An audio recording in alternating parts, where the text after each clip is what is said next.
That documentary on Jonathan Weygandt, I'd heard of him, but I had never heard any of the backstory that you described. Oh, it's interesting. And what was going on in, what was it, Peru that happened? Yeah, 1997, Operation Laser Strike. Operation Laser Strike. Never heard of it. So this was a classified U.S. Southcom, U.S. Southern Command operation to track narco traffic, drug traffic in Peru, Colombia, Bolivia, all sorts of South American countries. And the MACG, the Marine Air Control Group 28, was sent down alongside some elements of the Air Force and a pretty large joint program, including the CIA, to set up TPS-43 and other radar systems to track some of these narco planes. And so Jonathan Weygandt, there's still debate on whether his station was in Pucallpa, Peru, which is kind of central Peru, Iquitos, Peru, which is northern Peru, because he wasn't privy to where he was taken for this radar detachment to track the narco traffic. I personally think this is northern Peru because he just gave a lot of details about the flight time down to Peru, details about time spent on planes. So one morning, late March, early April, he is doing nighttime guard duty. And a sergeant comes up to him, I think this is Sergeant Montalegre, and says, hey, there's been a crashed craft. We need to go out and see if it's friendly. Nothing about UFOs, just a craft crash. This could be a plane. So Weygandt, Sergeant Allen, Sergeant Atkins, and about 7 other Marines all drive in a direction to go find this downed aircraft. By the time they reach the LZ, after a combination of driving and trekking, the Marines come across a ravine where about a 20 meter in length egg-shaped craft is just stuck in a granite cliff face. Probably granite. Weygandt doesn't fully know for sure what the material is, but wedged in there. There's fluid leaking out of the craft. There's what looks to be 3 hatches, one of them open with possibly a non-human arm hanging out of the craft. And this liquid is like clear, but it's viscous like syrup. And the craft itself looks somewhat metallic, but it's changing colors like purple and green. The best I can describe that is the mother of pearl effect, similar to oil on water. So Weygandt gets pretty close to the craft. It's way above him, but he gets pretty close under it. He gets the fluid all over himself. And it's to this day like removed hair from his legs. It discolored his camis or his battle dress uniform. And so after about 10 to 15 minutes at the site, and some interesting details about the craft is there was a light going around its circumference that seemed to power down. Almost seemed like the craft shut off, including a sound like a guitar amp that eventually died down. Weygandt eventually kind of came to hearing Sergeants Allen and Atkins yelling at him to, hey, step away from the craft. And during this time, he felt like, I know you and Jesse talked about Jake Barber and some of the psionics and stuff. Right. He felt like there was something in the craft reaching out to him, trying to communicate with him, trying to tell him that it was okay, don't worry, help us, but it's all going to be okay, which is really bizarre, really strange.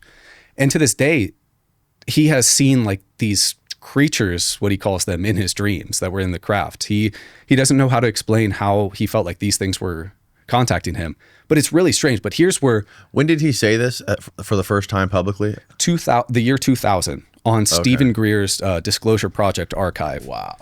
So he was part of the 2000 Disclosure Briefing Project, where Greer was doing some really good work getting whistleblowers together. And Weygandt's testimony was in there and has really stood out forever. He reached out to Greer because he was facing a lot of reprisals and he thought he was going to die. Wow. So there's some stuff he doesn't like talking about, and he didn't really talk about live with me, but stuff like being surveilled, having his money messed with, having, his cars tampered with, and he was just really afraid for his life, so he decided to speak out. But so, how long ago did you talk to him?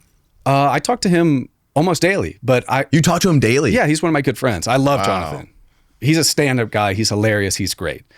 So I talk to him all the time, but getting back to his story, so Sergeant Allen and Sergeant Atkins holler at him to move away from the craft.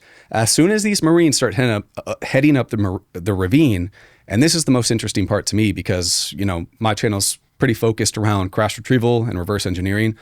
A couple of U.S. Army CH-47 helicopters fly over them. As these helicopters are getting to land at a nearby clearing, the Marines, including Weygandt, including Allen, including Atkins, are intercepted by a team of men in black camouflage. And stop me if this sounds familiar when you hear cases like Michael Herrera. A team of men in black camouflage that apprehend the Marines, strip them of their gear. Weygandt, being feisty, being like 23 years old, tries to swing at one of them, clocks him in the head. And these guys, at that point, make an example out of Weygandt, push his face in the ground. He gets more of the liquid on him, beat the crap out of him. And then out of the helicopters come a team of people ranging from rain jackets to large hazmat gear, mop gear, mission-oriented protection posture, marked and stamped with DOE, Department of Energy. No shit. And so a couple of these DOE guys in protective gear see Weygandt. They strip him of his clothes. Weygandt is handcuffed to a stretcher. His feet are gagged, and he is put on a CH-47 out of there. Doesn't know what happened to Atkin or Allens. But here's what's really interesting about the DOE. The Department of Energy has its own team. It's called the Nuclear Emergency Support Team. And this is basically a rapid reaction team that can be sent anywhere in the continental United States or around the world to react to nuclear or radiological signatures. And one of the governing bodies of NEST, the DOE NEST, Nuclear Emergency Support Team, is the 1954 Atomic Energy Agreement. 1954, if this sounds familiar to you, are you familiar with the 2023 and 2024 National Defense Authorization Act, UAP disclosure amendment? I know I'm familiar with right it, but now. I don't know a lot of the details. Okay, so like a quick side note to that, the UAPDA, which is probably going to be pushed again in the upcoming Senate conference, I hope that gets pushed through. But the whole point of this amendment was to bring forth disclosure of UFO legacy programs hidden within the U.S. Department of Defense and intelligence communities that are housing, exploiting, or reverse engineering technologies of unknown origin, TUOs. And one of the governing bodies listed in this legislation that hides some of these materials is the 1954 Atomic Energy Act that considers UFO materials as trans-classified foreign nuclear materials. So inherently that means like anything that could be considered nuclear or radiological is pretty much born restricted, born classified, and can be pigeonholed to avoid standard declassification processes. What's interesting about the DOE NEST is their founding authority was also the 1954 Atomic Energy Agreement. So you have legislation like the UAPDA talking about 54 being how the classification system for UFO materials is born. And then you have stories like Jonathan Weygandt encountering DOE teams whose given authority is that same 54 agreement. So it's very interesting. Also, there's provable instances that DOE NEST was actually looking to operate in South America, Colombia, Bolivia, Peru at that time in 1997. There was a Russian probe that went errant. It was going to crash. U.S. Southcom thought this Russian probe was going to crash either in the Pacific or somewhere near Peru and Bolivia. So DOE was actively using Defense Support Program satellites to monitor the region later that year. So DOE NEST was already interested in South America. Wow. And there was a lot of spooky shit going on in South America in the 90s. Like there was a lot of UFO crash incidents. Yeah. And there was a lot of I think that Jacques Vallée book was earlier than the 90s though. Jacques Vallée wrote a book about like some crazy massacre that happened in South America. Where like basically all these people were slaughtered. Have you heard of this? It sounds somewhat familiar, but I'm not fully. I think Jesse was the one who told me about it. But yeah, no, South America and Mexico, that period of time was like very active with this kind of stuff. Well, because same year we have Varginha, Brazil. James Fox's big case, right? Yep. And I guess he's doing a lot more work on that. He just talked to, I think it was Chris Ramsey or somebody, that he's got more information coming out about that. So that'll be pretty darn interesting. In 1978 in Bolivia, there was a case of a almost like a tic tac, like a cylindrical shaped object crashing into the mountains of Bolivia. A U.S. Air Force team called Moondust, Project Moondust, was dispatched to kind of investigate that region. And I'm trying to think what else. In Mexico, kind of like what you're talking about, in 1974 in Mexico, there's a pretty famous kind of underrepresented crash retrieval case called Coyame, Mexico, northern Mexico, of a crash saucer that a Mexican retrieval team went to go get, but there was some sort of toxic or biological hazard in the craft that killed the entire Mexican recovery team. And then, of course, the Americans and their CH-53 Chinooks swooped in and took the craft. However, there's, of course, an argument you can make that probably maybe our guys, the Americans, took them out. But there's a South America and Central America, a ton of crash retrieval stories. Right.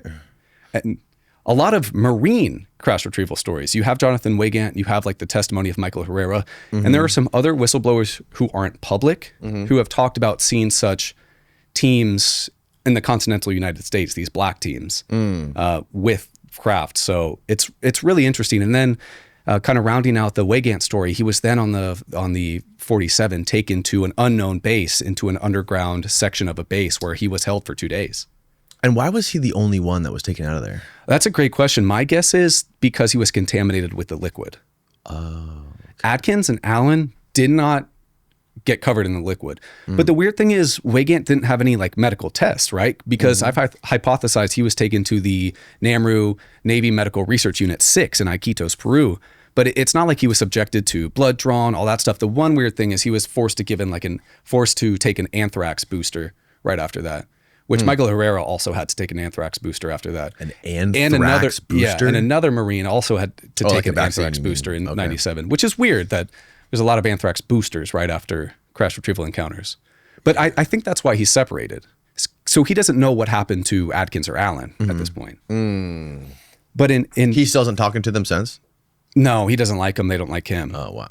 Part of what's a little weird about this case is one of those two, Atkins or Allen, I reached out to both. One of them got back to me, and I emailed them just cordially saying like, hey, I'd like to talk to you about your time in laser strike, specifically 1997 and possibly anomalous crashed aircraft. And I send emails out from my UAP Gerb email. It doesn't have my information, none of that.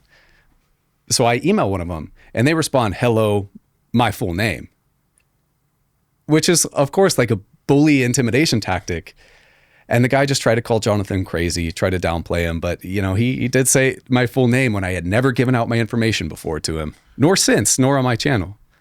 Has Jonathan, did he tell you about like ever being like contacted by anyone from the government or intimidated and tried to like shut them up, people trying to shut him up? Yeah, and that's part of the reason he went to Greer. At True Classic, it's not just about fit and fabric. It's about helping everyday guys show up with purpose and confidence every single day. Their gear fits right, it feels amazing, and it's priced for the everyday person. What sets them apart is the message behind it all, from uplifting men in their daily lives to giving back to underserved communities. And it shows in their ads how they understand the average dude. I've been wearing True Classic for a while now, and it still impresses me every time I put on their clothes. Their clothes just fit so well, feel so comfortable, and look so good, I want to replace every single shirt in my closet with True Classic. Forget the overpriced designer nonsense and skip the generic cookie cutter potato sacks. True Classic delivers premium essentials built for real life. Whether you're out in the town or working up a sweat, level up your style with clothes that fit any scenario. Grab yours at Target or Costco, but for the best deals, head on over to trueclassic.com/Danny. That's TRUECLASSIC.com/Danny to get hooked up today. It's linked down below. Now back to the show. He said that the FBI would show up at his house and show up at his grandma's house, like looking to talk to him. He never talked to him, but so he was pretty spooked. Sort of like the men in black, right? If you want to call them the men in black, telling people not to talk about their encounters. Right. And these nest teams. So these nest teams are part of the Department of Energy, and it's basically like they bring in all of the like top tier special operators. Not quite. And I'm sorry, I should have specified that more. It's more of a science and technology team. Okay. They just deal with the science. They deal with setting up a site, neutralizing signatures, debriefing, containment, all that stuff. But the interesting thing about NEST is, of course, it is a DOE department, but it operates out of contractors. Contractors including Raytheon, Lawrence Livermore National Labs, Sandia National Labs, and EG&G. EG&G, of course, is the infamous company Bob Lazar said hired him to work at Area 51S4 to reverse engineer propulsion devices on the sports model. Yeah. I know you cover it deeply in your video, but like after they extracted him out, does he or does anyone else have any idea what happened to that craft or what they could have done with it? No. And that Jonathan and I talked about that. I mean, that thing was pretty large. And if it was stuck in granite, how the heck was that thing taken out, right? Like there were CH-47s on the ground. The team would have had to extract this thing from a granite cliff face almost. And how does something get lodged in granite? You would think that like it would have, that would mean it's harder than granite. Right. If it went through the granite, what kind of material is harder than granite? Some sort of meta material, maybe like a shield around it. Maybe that translucent mother of pearl effect was some sort of shield-like material. And why did it crash? I know you and Jesse talked a little bit about why UFOs crash. Jonathan hypothesizes that this was shot down from a Hawk MIM-23 or similar missile system. And I know how are highly advanced non-human craft shot down, right? It seems a little bit silly a ballistic missile could take down a spacecraft like that. Yeah. Well, maybe there's some truth to that. There's some other cases we can talk about shoot downs, as well as the Strategic Defense Initiative under Reagan, which there's a lot of really interesting ties that there were some backdoor programs for some space-based shoot down weapons of UFOs. But what Weygandt thinks here is this was a Hawk MIM-23 airburst system that just exploded near the target, and some of the fragging just took it out. Oh, like a shotgun blast missile kind of. But that's what he thinks, right? He doesn't have any sort of confirming evidence for that. It's just speculation on his part. Yeah. And then when he claimed in 2000 that they were like telepathically communicating with him. That's wild. But what's interesting too, he talked about like a 3-4 fingered arm hanging out the craft. Right. Yeah. Greer edited that out of Weygandt's interview. Why do you think that is? I have no idea, because Greer likes to speak about kind of love and light communication, and these beings were very friendly to Jonathan, asking for help, saying everything's going to be okay. So I don't know. In that same interview, Greer also cut out James Fox asking Jonathan questions. Now, why was that? I don't know. I don't know why Greer would cut it out, but maybe he didn't want to. Maybe he thought like the descriptions of fingers and like some weird alien arm hanging out would make it more unbelievable, and he wanted to kind of like leave the stuff in there that was more plausible. Yeah. But with the stories of crash retrieval, there's always the baggage of biologics, right? In so many cases with crash retrievals, there's stories of biologics. And I think that for a lot of people is a big stretch to kind of wrap their head around. Because it's one thing to think that non-human spacecraft, maybe from another planet, maybe from a different existence, maybe future humans like Dr. Mike Masters likes to kind of hypothesize on, is crashing here. Whole nother subject to think that there are beings in here and what those could be, their possible morphologies and so forth. Yeah. I'm sure you've heard the story of Annie Jacobson's description of Area 51. Oh, the guy she talked to from EG&G. What do you make of that? So George Knapp, I'm trying to think about that guy's name. It's slipping me right now. She only released it like last year, I think, after she dropped her book. She kept it secret in the book, right? But she released his name because I think he's dead now. Yes. So I'm trying to think, and I'm trying to think what the name is. But this was a source of George Knapp's 10, 20 years before that. The guy who worked at EG&G at Area 51, head of special projects. Okay. This guy told George Knapp, and you can look at it in a weaponized interview with him and Jeremy Corbell. I'll send you the link. I remember seeing this. He said that director of special programs at EG&G told George Knapp that there were beings and craft held at Area 51, and told Annie Jacobson something completely different. Why would he do that?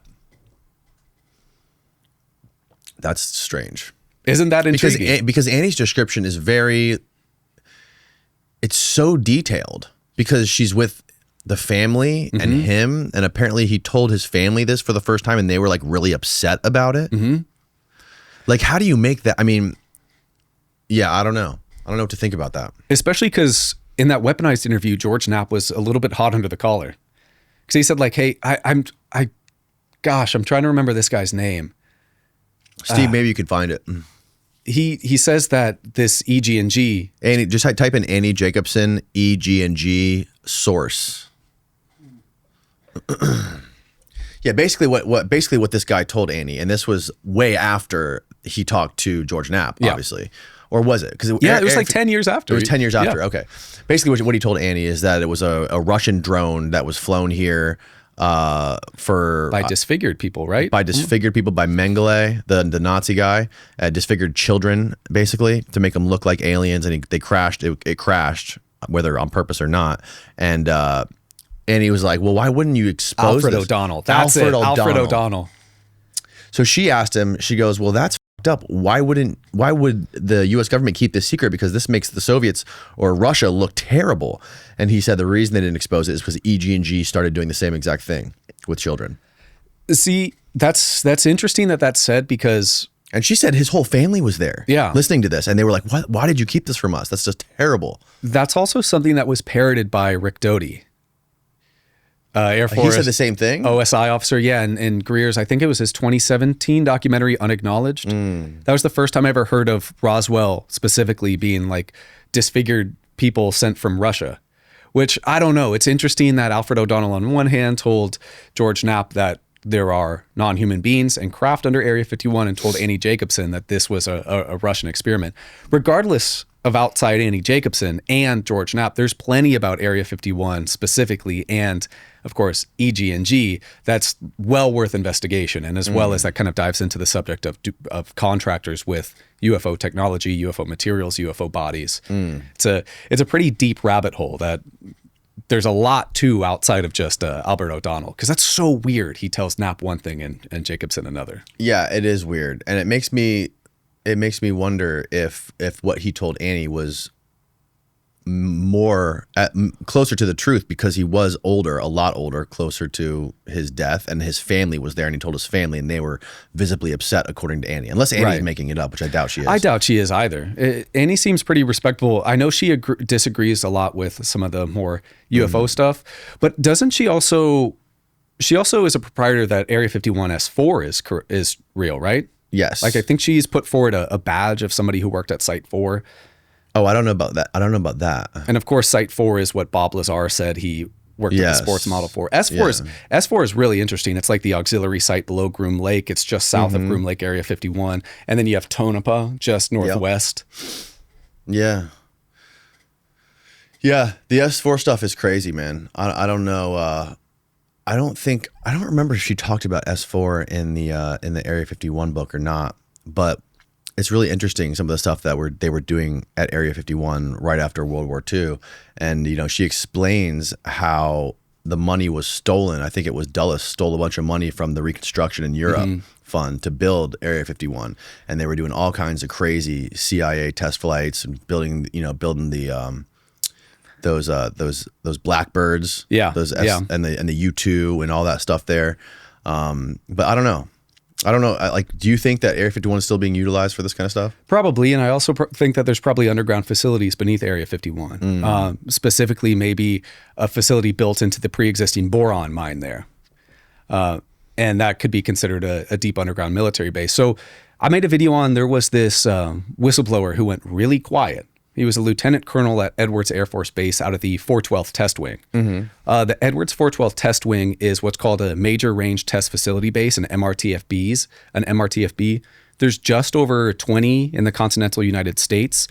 These include things like Dugway Proving Ground, the Utah Test and Training Range, Fort Huachuca, Edwards 412th, China Lake, Pax River, and your favorite that you talked about with Dolan, AUTEC, the Atlantic Undersea Test and Evaluation Command. Right. These operate between Navy, Air Force, Army, and Defense organization, right? So Edwards 412th is a MRTFB. And this individual, I call him Ed, just because I don't want to burn his real name. Ed claimed that he worked as an electronics warfare test director at Edwards Air Force Base at the 412th, testing reverse engineered vehicles, reverse engineered ARV, alien reproduction vehicles, whatever you want to call them. And that he was initially stationed at Nellis Air Force Base, where he operated under Nellis between Edwards at Area 51 and S4.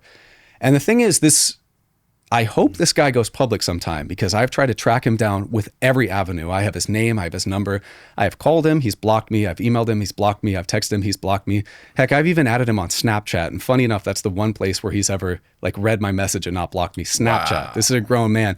And his official records do, of course, say he was at Area 51, that he was at Nellis Air Force Base, that he was at Edwards. And so this guy claims that he worked on serving as the test director on reverse engineered vehicles, kind of operating as the middleman between scientists and ARV pilots. And so I think that existing program, which he said existed between Area 51, S4, and Edwards, is likely still going on today. But of course, that's a topic that requires a lot of credibility in UFO crash retrievals to think about ARV, alien reproduction vehicles, and kind of reverse engineering vehicles. What do you think about that? I know you've talked to Jesse a little bit kind of on your stance about UFO. Where do you stand specifically on copycat vehicles, if so to speak? I don't know. I have no idea. Like you're saying like, what do I think about us being able to recreate a UFO? Yeah. Like the Tic Tac type stuff? Tic Tac, triangles, saucers. I don't know. I think it's a mix of shit, probably, right? I think like the Tic Tac was likely something that we created, maybe some black aerospace or like Lockheed or something like that, some sort of like black technology that nobody knows about. Maybe that's part of the $21 trillion that's missing that Catherine was talking about. That created the Tic Tacs or something like that. I don't think it was like foreign military. I think it was probably us testing our own stuff on those jets that had just gotten their radar upgraded.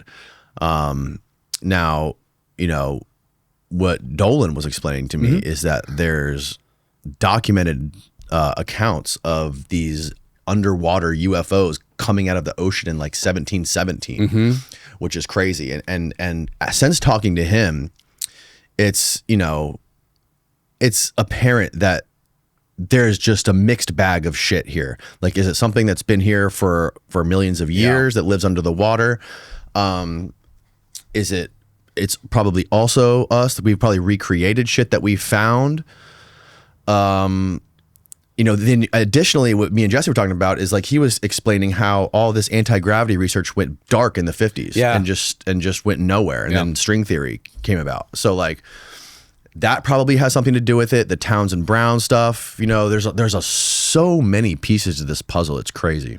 Well, I know you and Dolan were talking about the subject of USO, and I know you guys brought up the underwater NRO. Yeah, but you didn't dive too much into it, so that's something I'd love to talk about because it's so intriguing. Yeah, and also really involves two really interesting crash retrieval stories. So how come I've never heard of the underwater? Is it classified or is it? Oh yeah. Hey guys, if you're not already subscribed, please hammer the subscribe button below and hit the like button on the video. Back to the show.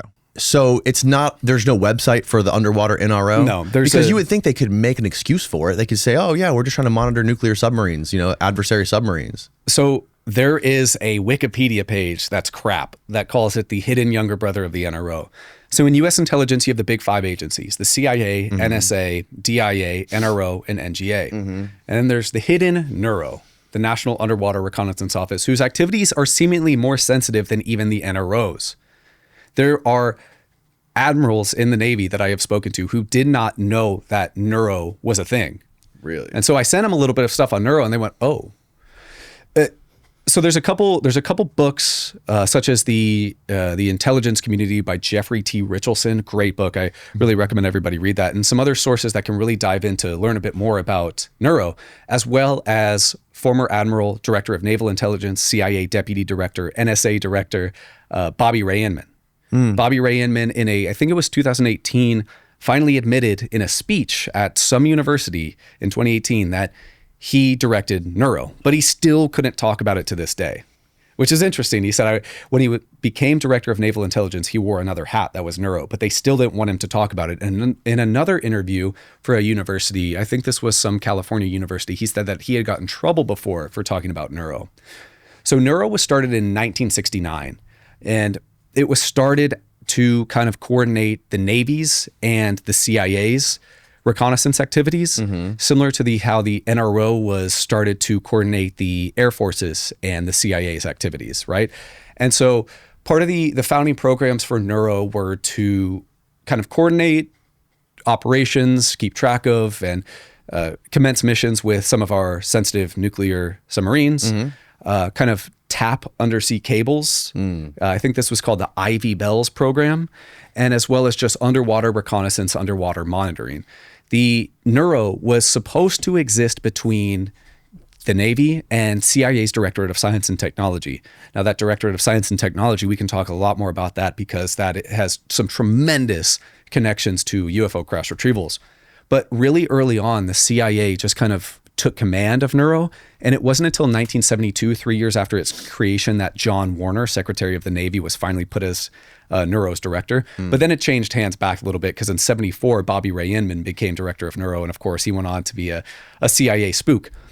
So NURO's kind of claim to fame is using vessels like the USS Halibut, USS Seawolf, the USS Jimmy Carter, the NR-1, the United States' smallest nuclear submarine, and the Glomar Explorer. Have you heard of the Glomar Explorer? Oh, yeah. Yeah, so K-129 Soviet sub crashes near Hawaii, a little bit northwest. The CIA and NURO create the Glomar Explorer to go retrieve the vessel, and I think it embarks in 1972, right? And conventional wisdom, only a third of the K-129 is retrieved. maybe more, probably more, and it might be buried up in the Pacific Northwest. But then the Glomar went on to be used by Lockheed Martin and its subsidiaries for 20 years for quote unquote deep sea mining operations and such. So the really, really, really interesting kind of connections with Neuro come with Chief Scientist of Special Projects for the Navy, John P. Craven. And so in 1964, John P. Craven was set to start the Deep Submergent Systems Project, the DSSP. And I'm sorry, there's a ton of acronyms. I'll try to spell them all out. That's something I get flack for a lot. And this was to drastically increase the Navy's deep ocean engineering capabilities. And so the DSSP gave Craven the task. We need you to be able to commence engineering and Navy operations at way bigger depths. So 1964, Craven starts the DSSP. In 1965, Craven receives a classified briefing of something called Project Sand Dollar. Sand Dollar is the earliest probably SAP within SAP within SAP we can kind of make sense of. It was a program that was hidden within a program, hidden within another program, hidden within the Polaris submarine missile program, which was oddly enough spearheaded by Admiral Rayborn, who went on to go work at SAIC, but we can talk about that later.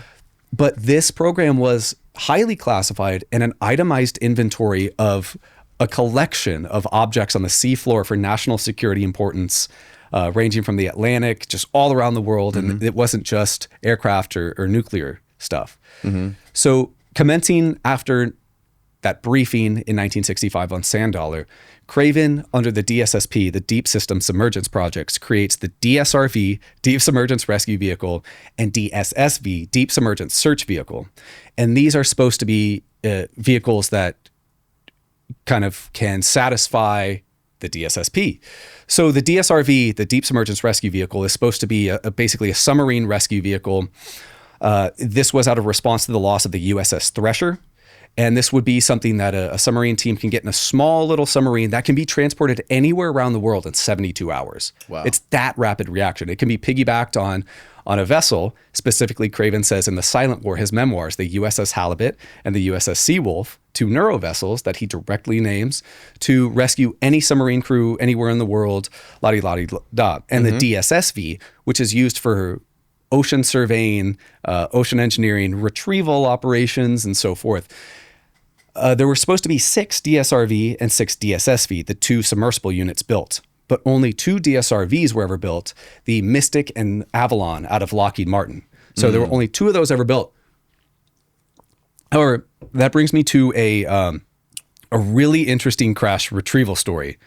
So the Art Bell show, right? Yes. So in 2002, I think it was about summer of 2002, a caller came on air and said, "Hello, my name is Mark. I was a former Marine diver that went on to go work on a DSRV crew."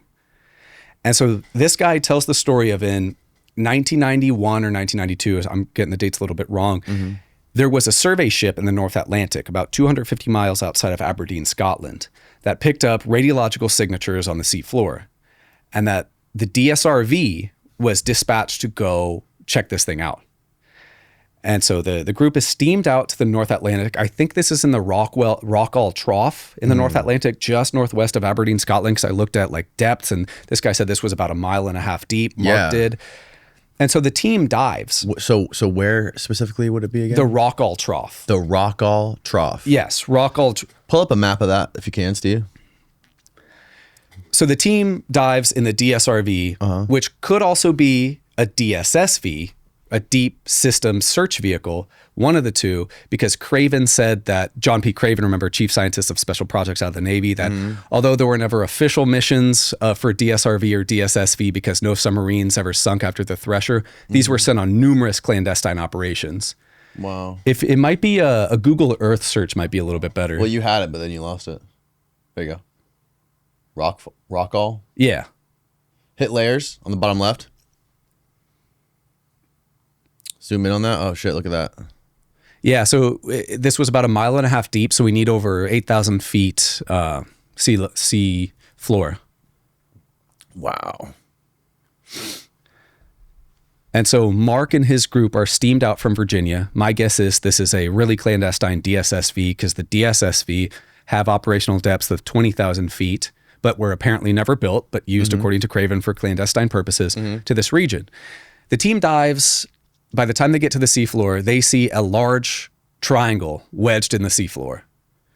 The triangle has no cockpit, no visible means of propulsion. It's wedged in the seafloor, and around its circumference has glyphic writing. Same thing as the 1965 Kecksburg, Pennsylvania crash. Same thing as the Roswell I-beam. Same thing as what Danny Sheehan has said he found in the classified Blue Book files. And so there's a really anomalous triangle down here that there's no visible means of propulsion, nothing they can see. So the team goes back up, informs the steamship what they saw. A marine archaeologist is brought down. They go take photos, videos, and survey the vessel. The marine archaeologist estimates that that triangle had been buried within the kind of the seafloor for 30 or 40 years. And so eventually the team is tasked with rigging materials to the craft to try to bring it up. And because the size is about 70 feet in height, the team estimates this is about the weight of an F-14. Right? And an F-14 is interesting because the NR-1 had previously recovered a lost F-14 off a U.S. aircraft carrier. But so the object is rigged up. The crew makes estimates based off the size, what metal might be, involved, brushed aluminum and so forth. But this object rises about 3 or 4 times faster once buoyancy is attached to it and it's kind of brought up to the ocean surface. The craft is eventually rigged up.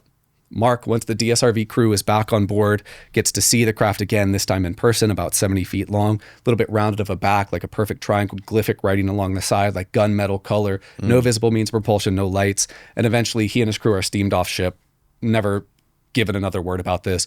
Not told to sign any NDAs or anything, which is kind of interesting, but apparently the work they did was inherently classified because the DSRV and the DSSV was used for classified operations under Neuro. That's fucking wild, bro. It's a really interesting story. And it just went on Art Bell once. And I'm trying to track this down because Mark drew sketches of this for Art Bell. And he also provided Art Bell the names of the other Navy guys he was with. So I want to track these guys down and find out more about this story. Have you tried reaching out? Yeah, I know a guy who used to work for Art Bell, and I'm trying. No luck because Art Bell has passed. But gosh, would that be something to get after? Yeah, I wonder how many more stories there are like that of retrieving stuff under the oceans, because you don't really hear about that kind of stuff. No, there's 1967 Shag Harbor, of course, which occurred in Canada. But here's a real treat. In 1972, there was an encounter of a man who worked as a gunnery instructor at Great Lakes Naval Station near Chicago. This guy, I think he went by the pseudonym RK, related his story to Leonard Stringfield. Leonard Stringfield is one of the greatest UFO crash retrieval investigators of all time, wrote status reports 1 through 7 on UFO crash retrievals. RK claimed that in 72 at the Great Lakes Naval Station in Chicago, he was tasked to kind of deliver orders, deliver a message to, a commanding officer. So as he goes to deliver to the commanding officer, he passes into a Quonset style hut on the premises. And in there is a large metallic teardrop shaped craft. No visible means of propulsion. Looks like a teardrop, looks like a perfect mix between a teardrop and an egg. Very smooth, one color, and so forth. But here's what's interesting. He then meets a guy that was stationed in San Diego in the Navy. And this Navy guy said that he knew about that craft that was brought down and that it was brought down by a naval destroyer and recovered by the Glomar Explorer north of Hawaii in 1972. Wow. I think we've explored more of the moon than we have of our own ocean floors. It's crazy. And if you look at, we were talking about this with Richard Dolan too. Like you can literally turn the globe. If you look at the Pacific Ocean, you can see there's a no fucking land. Yeah. It covers up more. It's huge. It's like a massive amount of this earth is ocean. So what's interesting about the creation of Neuro, the Deep Submergent Systems Project and all this in 1964, it seems like Sand Dollar had existed previously with an itemized inventory of everything that existed on the sea floor of national security interest. But until Craven created the DSSP, following Sand Dollar, and then Neuro was created, there was no way the Navy could retrieve these items.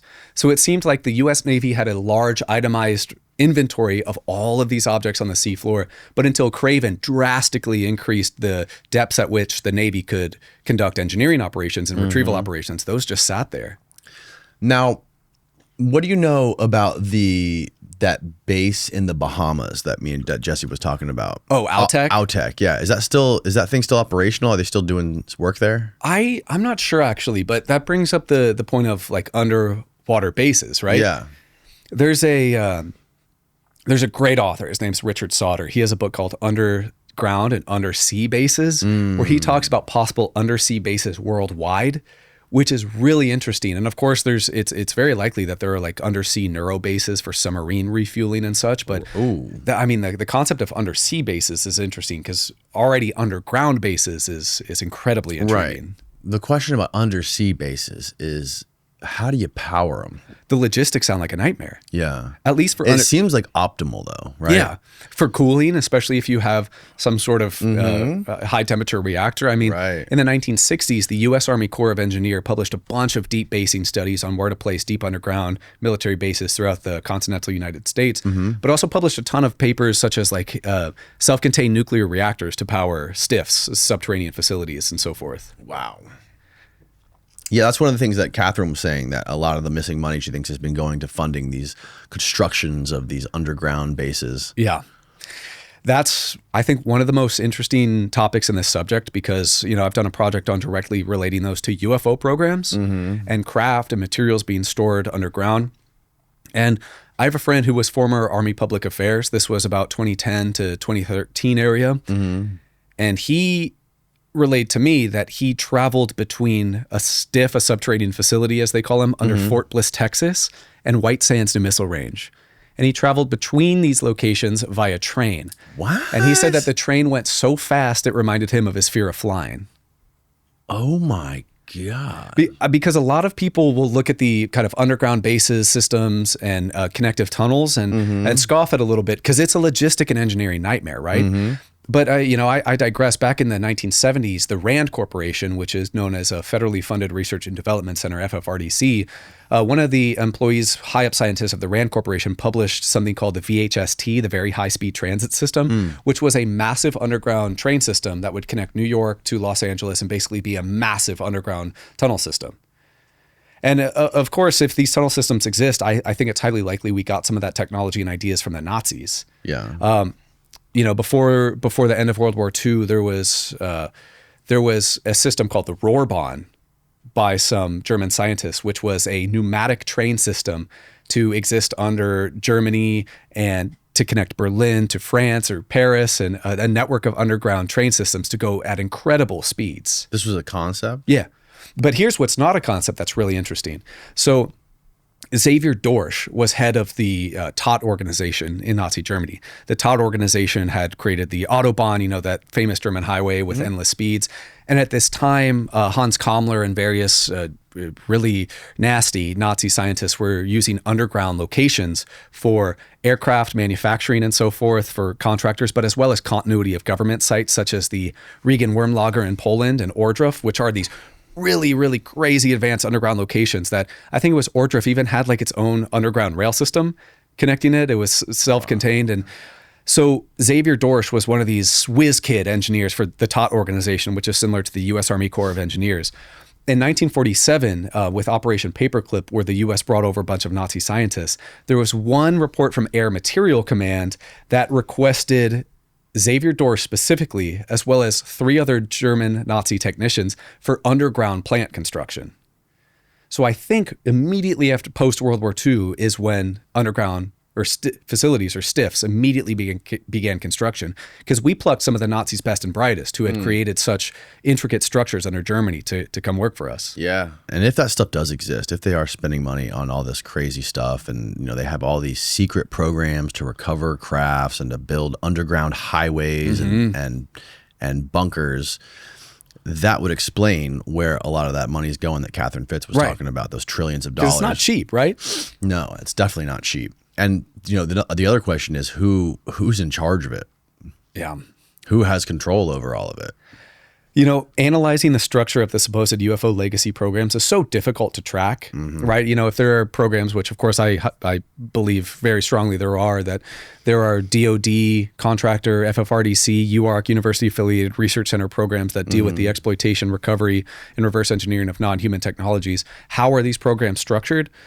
what sort of communication is done across the programs? How are the intelligence communities involved? And at the top of this, who is pulling the strings? Because it's not like this is a above board Air Force project, above board Navy project, not like a CIA project. All of this is inherently born within SAPs and USAPs, unacknowledged special access programs. Which Congress and even the executive branch, to a certain degree, doesn't need to be read in. You have to have a need to know to access these things. Right. Yeah, that's what Steven Greer was explaining to me. He was explaining to me how like these top Joint Chiefs of Staff people can't even get access to some of this stuff, and and the way he was describing it to me is like, imagine if Lockheed or one of these companies like this got so much technology that advanced so much after getting all this black budget that they've basically gone off the rails so far to where they have more power than like every foreign and domestic military combined, to where they're kind of like a breakaway military superpower that like doesn't have to answer to anybody. If, like Catherine Austin Fitts says, if there is some sort of segment existing within the U.S. military intelligence that has a secret space program, they have the asymmetric advantage in every single warfighter capability. If somebody has ARV, alien reproduction vehicles, which I believe they do, of course, they have a tremendous amount of advantages over any traditional human military. I mean, this is something David Grush has talked about as well in his News Nation. Sorry to interrupt. Did you see Elon's tweet today? No, what did he tweet? It might have been today or yesterday, but it was, Steven, you can probably pull it up I might get it wrong, but he said something to the effect of like, when shit hits the fan, at least we have the spaceships or something like this. Yeah, but what's Elon on about, right? He was on Joe Rogan and he's told Joe Rogan he knows there's no aliens because he has an all-access pass to DoD programs. That's nonsense. An all-access pass to special access program, unacknowledged special access program, excluded program material, no foreign classification, special access required classification, absolute nonsense. You have to have a need to know to read into these programs. What you're talking about with Greer and some of these Joint Chiefs not being accessed, he's talking about Thomas Wilson from the Wilson-Davis memo, who was deputy director of the DIA at the time, I believe. And he tried to gain access to some of these programs and was stonewalled by the Special Access Program Oversight Committee Senior Review Group. So Elon would definitely not have access to unless he has a specific need to know for specific programs. Like, let's say that some of his Starlink satellites are interfering with the NRO's AI sentient program, right? That, there's some FOIA documents in 2023 show that the NRO sentient program had monitored tic tacs over redacted locations.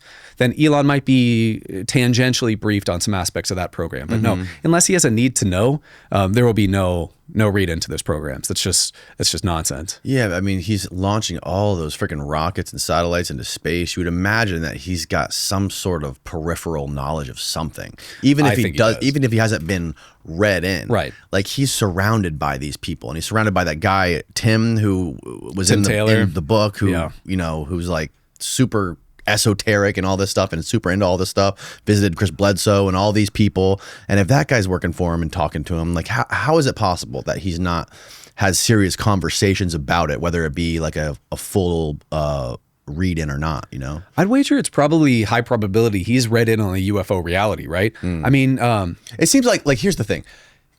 It's very suspicious that he just writes it off and dismisses it like that. Or jokes about it saying, "Oh, I'm an alien." Something like that. Yeah. Our good mutual friend, Jesse Michaels, was just on Joe Rogan, and Joe and Jesse both said, no, I think Elon's BSing a little bit about that. Because it's the world of special access program, controlled access program, special access required, USAPs. And that stuff gets into some real strict access. I mean, the Wilson-Davis memo is a perfect example. This recounts a conversation between Admiral Thomas Wilson and Eric Davis in 2002 in the parking lot of EG&G in Nevada. And this harkens back to 1997, where Steven Greer, Brigadier General Stephen Lufkin, Commander Will Miller of the U.S. Navy, and astronaut Edgar Mitchell engaged in briefings with Admiral Thomas Wilson, which actually did happen. Like this, even Wilson agrees that this happened, even though he disputes the memo, that they briefed Wilson into the reality of UFO special access programs. And Wilson went, according to the documents, according to the Wilson-Davis memo, Wilson went on a big hunt to try to find these special access programs that were working on UFOs. And what he found was that these programs were gatekept by the Special Access Program Oversight Committee Senior Review Group. And this was set up in 1993, 1994 after a near audit almost exposed some of these programs. But what's really interesting about that is one of the contractors that I think are up to their eyeballs in UFO legacy program operations is Northrop Grumman, creator of the B-2, creator of the B-21 Spirit bomber. They, in 2003, absorbed a company called TRW. TRW are the great Richard Dolan theorizes TRW is the contractor behind Zodiac, which was possibly a roman à clef, a fictional story posted by pseudonym Sedge Masters about a UFO crash retrieval team. TRW also bought up BDM.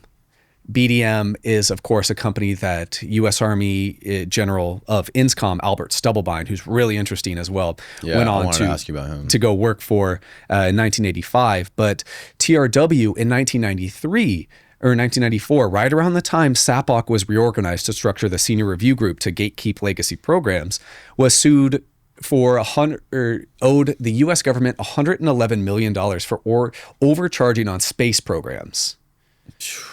And so one can't help but to think that there might be connections here, because Northrop Grumman purchases TRW in 2002, 2003, and immediately pays off that lawsuit for them, which is really interesting. And also there's some General Accounting Office documents in 1993 that talk about the Navy and the Air Force specifically not complying with SAP regulations. They talk about the Army complying with SAP regulations, and that's really interesting because as far as I know from just people I've talked to and conversations I've had, the Army participates in a lot of research, development, test, and evaluation of non-human technology, but does it in a very streamlined fashion with contracts, with generals overseeing it and so forth. And it's not super classified, you're saying? No, it's very classified, but it has probably more oversight than something like Neuro. Something like Air Force, something like Ed, if he's really testing reverse engineered triangles out there at Edwards Air Force Base. Right. Yeah, another thing I think we glossed over in the beginning, which I just remembered, was during Jonathan, when Jonathan was sent out to go see that crash, that craft in Peru. Wasn't there reports of something flying in and out of the atmosphere, like at super high speeds? Yeah. And that's really interesting because Jonathan said he heard Air Force personnel talking about craft entering and exiting Earth's atmosphere at like Mach 10 plus. Yeah. But that's also, there's really intriguing connections there, because we also talked about the DSP, the Defense Support Program, working with NEST later in 1997 to monitor Russian space debris over South America and Peru. Well, you remember WikiLeaks, right? Yeah. So in WikiLeaks, there was Hillary Clinton campaign manager John Podesta. Oh, yeah. And John Podesta had email exchanges with former DoD contractor Bob Fish. Yes. And in these contractors, Bob Fish is talking about how the DSP was one of the high-profile programs that track UFOs. And there's old stories, I think this is in the 80s, of DSP satellites monitoring UFOs that pass within a mile and a half at 22,000 miles per hour of the satellite. So were these USAF personnel working with the DSP, and were they specifically tracking UFOs? Was there some part of Laser Strike that knew there was UFO activity in tracking this stuff? I mean, 22,000 miles per hour is absolutely bananas. Yeah. Especially in like the 90s. Yeah. And especially making what seems to be intelligent maneuvers. Because who knows if that's the case? But all Wygant knows is that he and the other grunts were just kind of set out to uncover what seemed to be a crashed friendly or foreign aircraft. Right. It wasn't a secret mission. It was just, hey, go secure this LZ. Something on our radar crashed. Go see what it was. It wasn't a UFO mission. It wasn't a secret thing. I think the biggest question of that whole operation is, who were these guys in black camis and black fatigues that held Jonathan at gunpoint? Are these crash retrieval operators? Are they like a rapid reaction unit? Because if you look at a couple years from Jonathan's encounter in 1997, the CIA Directorate of Science and Technology Deputy Director Carl Wolf began what's called the CIA's Office of Global Access. The Office of Global Access has been accused by myself, by great reporters like Christopher Sharp at the Liberation Times, who's incredibly brilliant, of running foreign crash retrieval programs and working with JSOC, Joint Special Operations Command. So one must ask, was this an element of JSOC retrieval teams? Of course, before he went public, Jake Barber, under a pseudonym, wrote the Sentinels of Ether little manuscript where he talked about kind of blue on blue retrieval team action and a JSOC unit firing upon U.S. forces that were interested in, craft retrieval and working in UFO programs. So what are these special operators? It's a really interesting question because there's tons of testimony of dedicated rapid reaction units. Or are these local special forces guy, like I hypothesized in the Jonathan video, of local U.S. Army 7th Special Forces Green Berets just plugged in and said, hey, you got to go recover this. These guys are pretty severe, pretty highly trained guys. Are they just pulled in on happenstance, or are these dedicated teams brought in? What was the guy's name again? Jonathan? No, the other guy. This guy who went on Jesse, he talked about the psionic stuff. Oh, Jake Barber. Jake Barber. Yeah, the Jake Barber stuff was apparently corroborated with the Michael Herrera stuff because he was. Is it true that he was going in to try to red team, fucking red team. I hate that word.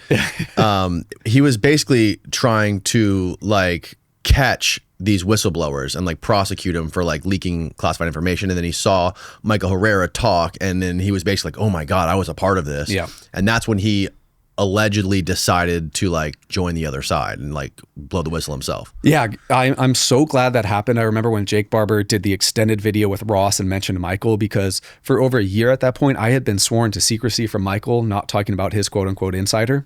Because Michael had kept me, given me the skinny about what had been going on for a long time, including where he was taken by Jake Barber. So he was telling you this stuff personally. Range, yeah. And I knew Jake Barber by a different name at this point. But yes, it is true that Jake Barber was tasked to infiltrate Greer's camp and kind of try and maybe set up whistleblowers. I don't know. I think the question needs to be asked, did Greer know this? Was Jake sent in to promise him high-level information, and did Greer know about this and willingly let Barber in, knowing that he was an agent for possibly an agency? Because around the same time, 2023, there are multiple Greer whistleblowers who I have found in Greer's DPI archive, his Disclosure Project Initiative archive, and I formed friendship and relationships with, that contacted Greer, and always in 2023, they started facing reprisals. They started getting threats to their pension. There's one guy in Greer's archive under the number 10892. This guy talks about being on an alien reproduction vehicle retrieval team at Nellis Air Force Base and kind of witnessing the touchdown of a Sunflower extraterrestrial craft. That he cut off contact with Greer because he was threatened with inappropriate, explicit underage content. Oh my God. Yeah. And so this stuff all happened started really ramping up around 2023. And so is there a connection there? One must ask. It's quite perplexing. It really is, man. But also, who knows? Greer's operational security is absolutely abhorrent. So there's no excuse that I should be able to go into his archives and be able to track down some of the whistleblowers. No excuse. Right. The operational security is so bad. I should not be able to do that. But I'm just glad that it was me who was able to do that with some people and not somebody else, unless agency folks have done that and kind of tracked down whistleblowers and threatened them with their pension. Because some of these high-level whistleblowers have spoken to Greer in the past, because he's really was the only guy to turn to for a long time, right? He ran the Disclosure Project. Yeah, that's the crazy thing about him. I mean, a lot of people, everybody fucking hates Greer for the most part. I've never heard anyone say anything nice about him except for Jesse Michaels. Jesse Michaels is the one person who's like, bro, you got to give him credit. He's been doing this forever. He's brought forward the most amount of whistleblowers that have divulged the most amount of information. So take it for what it's worth. He's done more harm than good, or no, I'm sorry, more good than harm. I've never spoken to Greer. I don't plan to. He and I don't have a good relationship. He called me an intelligence asset, so I'm not too, and he's also hurt many of my friends, so I'm not too high up on Greer. I think that he kind of has his own vested interest in a lot of the testimonies he receives. I think he treats whistleblowers that come to him like his whistleblowers, instead of their own autonomous people that should be directed to people like David Grush to disclose to, or Senate Select Committee on Intelligence. And so I think it's very complicated, but I'm not a huge fan. I don't really like being called an intelligence asset or him hurting my friends. No, there's definitely some personality quirks there. But what I would like to see is, how he always calls out Lou Elizondo? Yes, he's got this crazy, there's this crazy dynamic between him and Lou Elizondo, and I'd love to hear what you think about that. would rather err on the side of like pushing for disclosure instead of like trying to get into like interpersonal problems and so forth, especially a character like Lou, who is surrounded by a lot of controversy. Yeah. I do think, and all I'll say is I think more questions need to be asked in documents void about his time at CIFA in the early 2000s, the counterintelligence field activity. Oh, yeah. On a pedestal of like high level whistleblowers, I put David Grush and then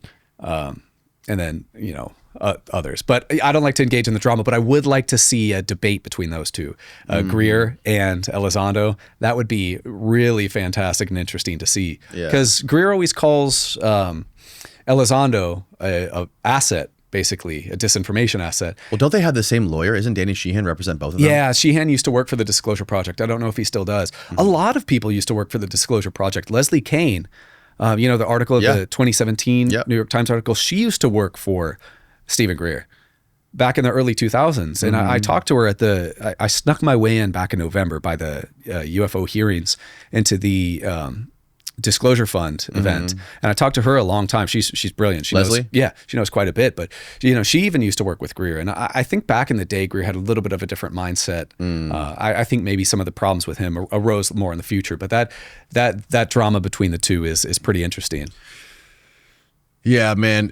When you start to paying too much attention to like the personalities and like the UFO celebrities and the drama, you start to get like lost in this whole thing. And I think it's probably intentional. And then the combination of like people on Twitter, arguing about who's right and who's wrong, and then you mix in the fact that everyone's trying to sell a book or a documentary or a movie, and they're building their careers on this stuff. I'm not innocent of it. I do podcasts. I make money on podcasts about UFOs. So I try not to make it my whole personality and my whole identity as much as I possibly can. But, there's just so much fucking bullshit to cover, bro.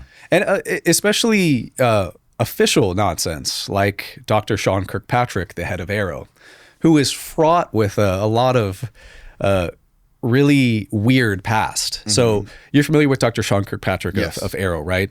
Well, Sean Kirkpatrick has a very checkered past before AARO and pretty interesting future after AARO. So Sean Kirkpatrick gets a hold of AARO in like 2022. AARO reports to the Undersecretary for Defense for Intelligence and Security. This at the time is Ronald Moultrie, who was both on the board for Battelle Memorial Institute. Oh, yeah. I want to talk about them. Oh, absolutely. The MITRE Corporation and like a group called the Better Angels, which is funded by the Carlyle Group, which is a huge, big money group. Yeah. So Kirkpatrick and Moultrie famously in 2022 kind of debunked the subject of UFOs and so forth. Kirkpatrick used to be a senior research scientist for SAIC, Science Applications International Corporation, even published with them quite a few times. In 2022, AARO engaged in contracts under the DoD for aero support services with a company called Sandcorp. Sandcorp, one directive is to stop whistleblower leaks. Oh, wow. And I recently tweeted about this. I have the exact contract number, but AARO is getting in contracts with companies that specialize in whistleblower leaks. But I want to focus on what Sean Kirkpatrick did after AARO. He leaves AARO in a tirade, oh, nobody likes me, all that, really whiny. And then he goes on to work at Oak Ridge, which is a Department of Energy, FFRDC, federally funded research and development center. That's where he works now? No, not now. Okay. But we can talk more about FFRDCs because when people talk about UFO legacy programs like joint United States government contractor like Air Force and Northrop Grumman UFO programs, the missing link there is the FFRDCs. This is stuff like the MITRE Corporation, the Aerospace Corporation, Triad National Security run by Battelle, the Oak Ridge, Sandia National Labs, Lawrence Livermore. But so Kirkpatrick goes to work at Oak Ridge. He also joins Georgia Tech's, let me see what it's called because I wrote this down. I can't remember, but he went on as Georgia Tech Research Institute, UARC, a university-affiliated research center, as basically a senior consultant, a senior research consultant. A UARC, a university-affiliated research center, is the university counterpart to the FFRDCs, the federally funded research and development centers. What these two institutions are corporate and university systems that are semi-private, but mostly kind of DoD and government owned. That's why one of my big theories is that a lot of these programs operate with the subject matter experts and R&D wizards, being these FFRDCs, because they're not fully. It's not like a contractor fully removed from United States government or United States DoD. The FFRDC is a corporation still attached inherently to U.S. government. Oh, interesting. And we can talk a little bit more about that because there's a lot of interesting ties, such as like can harken all the way back to Kecksburg and Dr. Eric A. Walker and a lot of that good stuff. But additionally, since 2025, Sean Kirkpatrick, he had formed his own LLC called Nonlinear Solutions. And as of 2025, Nonlinear Solutions is contracting for the MITRE Corporation for U.S. Spacecom. U.S. Space Command. And what's interesting there is in some FOIA documents by a Twitter user named TagOM, in 2023, Kirkpatrick met with senior officials at U.S. Spacecom to brief them on UFO response and recovery and material transfer. So, what are the very strange connections there? Arrow stinks to high heaven. They also are, wow. Arrow's also a Lion organization. They published the Arrow Historical Report, Volume 1, nonsensical report. I hope somebody who's read the cleared report, the classified report, can tell us why there's no better explanations than the public report, because the cleared report I've heard is just as nonsensical. But there's testimonies that are lied about in there. A very specific example is Michael Herrera. We got Michael Herrera's memorandum for record with Arrow because in the Arrow Historical Report Volume 1, it talks about Michael's testimony. It says like a U.S. Marine encountered an extraterrestrial vehicle in U.S. Special Forces. First of all, Michael never said extraterrestrial vehicle. He always thought this was a man-made vehicle, right, and never said U.S. Special Forces. He just said unidentified Special Forces. And the memorandum for record, that proves that he never said extraterrestrial or U.S. Special Forces. So if Arrow's lying about details that small to make a whistleblower seem a little bit less credible, what else are they lying about in that? And why are they working with whistleblower protection? And why is Sean Kirkpatrick going on to work under MITRE and so forth? These are all questions that must be asked. Is Arrow honeypot? Why is Tim Phillips, the deputy director of Arrow, badmouthing David Grush on LinkedIn? These are all strange. I talk about the FFRDCs and UARCs. Remember when we had the November House hearings? The Senate also had some UFO hearings with Arrow. At the end of 2024, Dr. John Kozlowski, now Arrow director, said Arrow is now working with FFRDCs and UARCs. What are they doing with them? These are all interesting questions. Yeah, it's interesting to see who doesn't like who and who's saying what about, these other whistleblowers. That's a mess. It definitely looks good for David Grush that this guy is, saying bad things about him. Because, he's not involved with any that. Obviously, that guy is not, if he's making up and they're manipulating Michael Herrera's testimonies to make him seem more discreditable, there's definitely something there. The more of this stuff I hear, it's just like, it seems like all of this stuff from sci-fi movies are becoming reality. Yeah. Like the Jake Barber stuff sounds exactly like Stranger Things. Yeah. Well, speaking of Star Wars, have you heard of the Mark McCandless story? No. And Brad Sorensen. Okay, no. This is, in my opinion, one of the greatest alien reproduction vehicle stories of all time. And we can also, I'm sure you've heard the term alien reproduction vehicle. Yes. And I'm sure you've heard it associated with Greer. Yes. But we can dispel that rumor as well in this story. So this is about November 12th, 1988. This takes place at the Norton Air Force Base show at Norton Air Force Base in California. This is near Edwards Air Force Base. This is near Palm Springs. This is near the Lockheed Skunk Works. This is near USAF Plant 42. A lot of the clandestine aircraft R&D of our nation takes place. Also a region in which I think is a huge network of underground subterranean facilities. But, we'll talk about that later. But so Aerospace Illustrator Mark McCandless, who had done a lot of work for Popular Mechanics, various defense contractors, was scheduled to go to the Air Force show with his good friend Brad Sorensen, who was an industrial designer at the time. Brad Sorensen had been invited to the show from a high-profile client. It doesn't really name this person, but connected with DoD somehow, possibly former Undersecretary for Defense, real high-up guy. A couple days before the air show, Mark McCandless has to drop out. He needs to do some work for Popular Mechanics. And so Brad goes with, the undersec, if that's what it is. A week later, Mark finally hears from Brad. Brad sounds really beaten up and shaken. Brad sounds really, really, really upset. And Mark finally pries what Brad saw at the air show. And we'll pause there because historically, this story has been relayed secondhand from Mark McCandless, right? Mark McCandless talks about what Brad sees at the air show. It wasn't until this year I found a 1990 interview taken took place 2 years after this experience with Brad Sorensen and Aviation Week and space technology writer Bill Scott.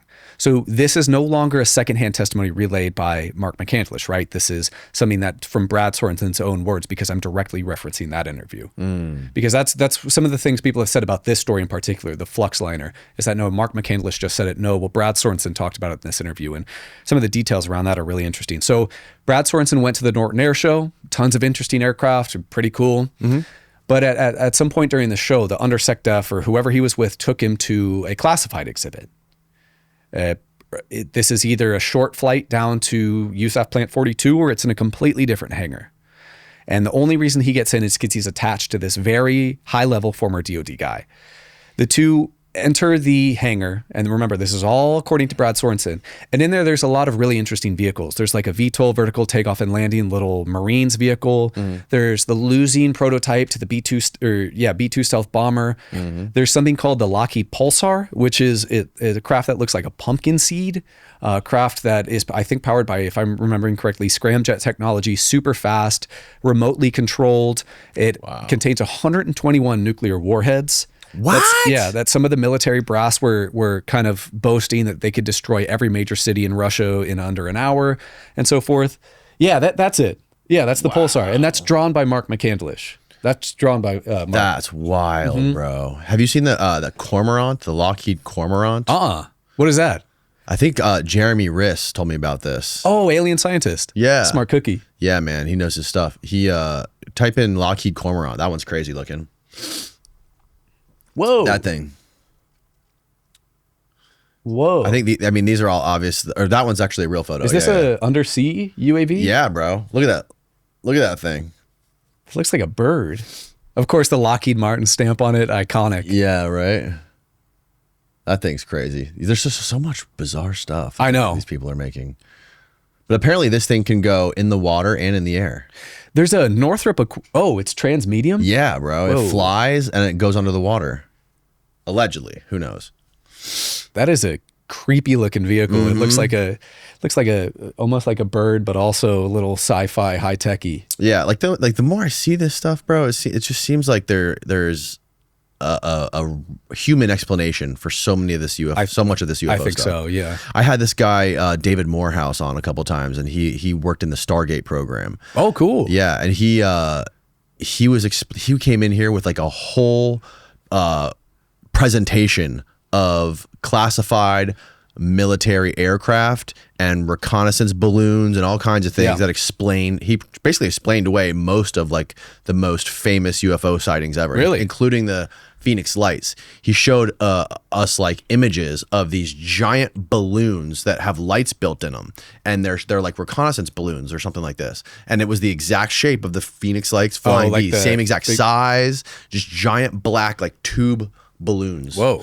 Yeah. I agree with you that a lot of what's seen is a pretty mundane, prosaic explanation or classified military tech that a lot of it regarding on how anomalous the sighting is probably some reverse engineered stuff.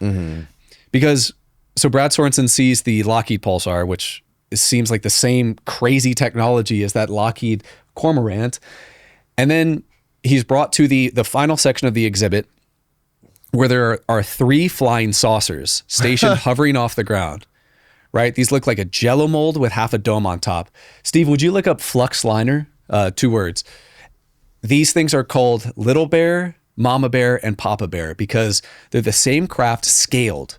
One's about 60 feet in length to the largest about 120 feet in length. This? Yeah.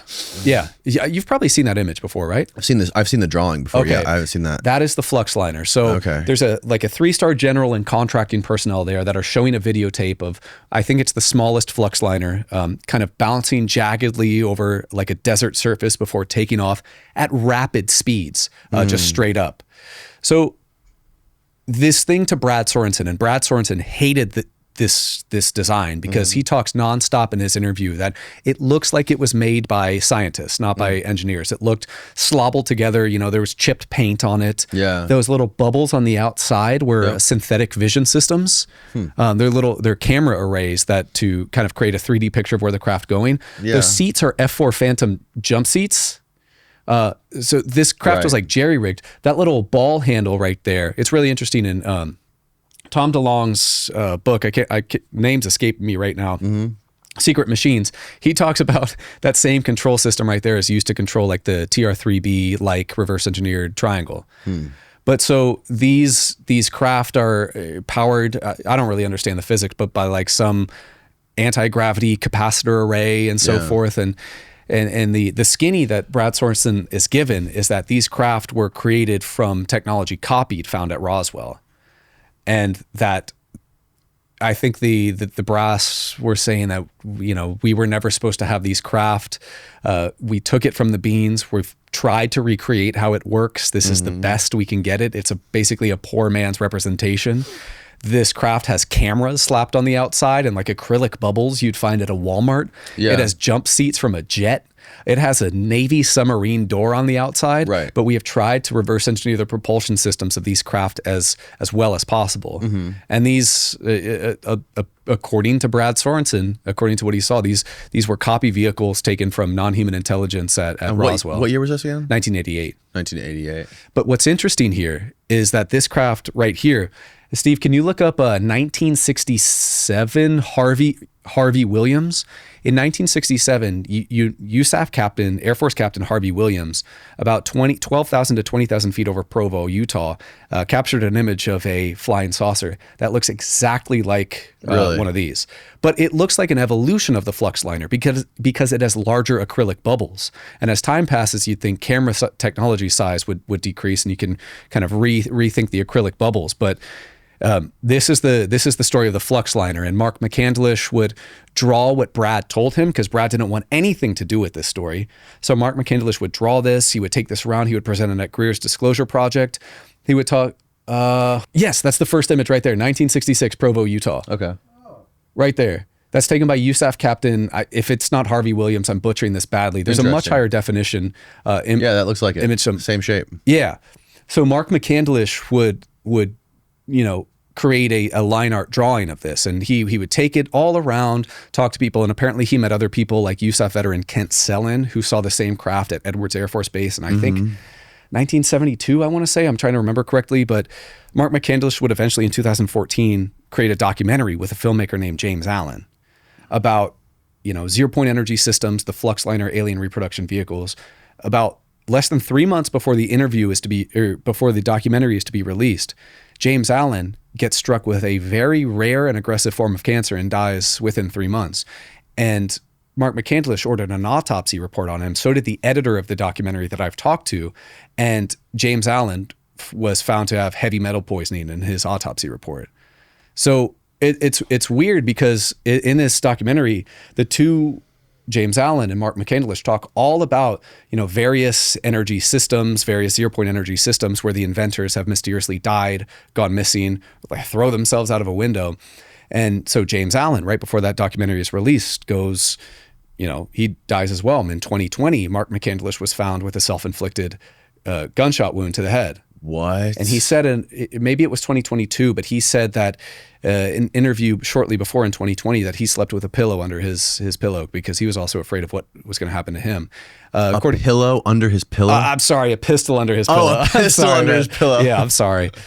And, there's some rumors, according to some close sources of Mark McCandlish, that he was going to testify to Senator Rubio shortly before his death. So, but this also gets really interesting because this was relayed by Mark McCandlish for the better part of 30 years, right?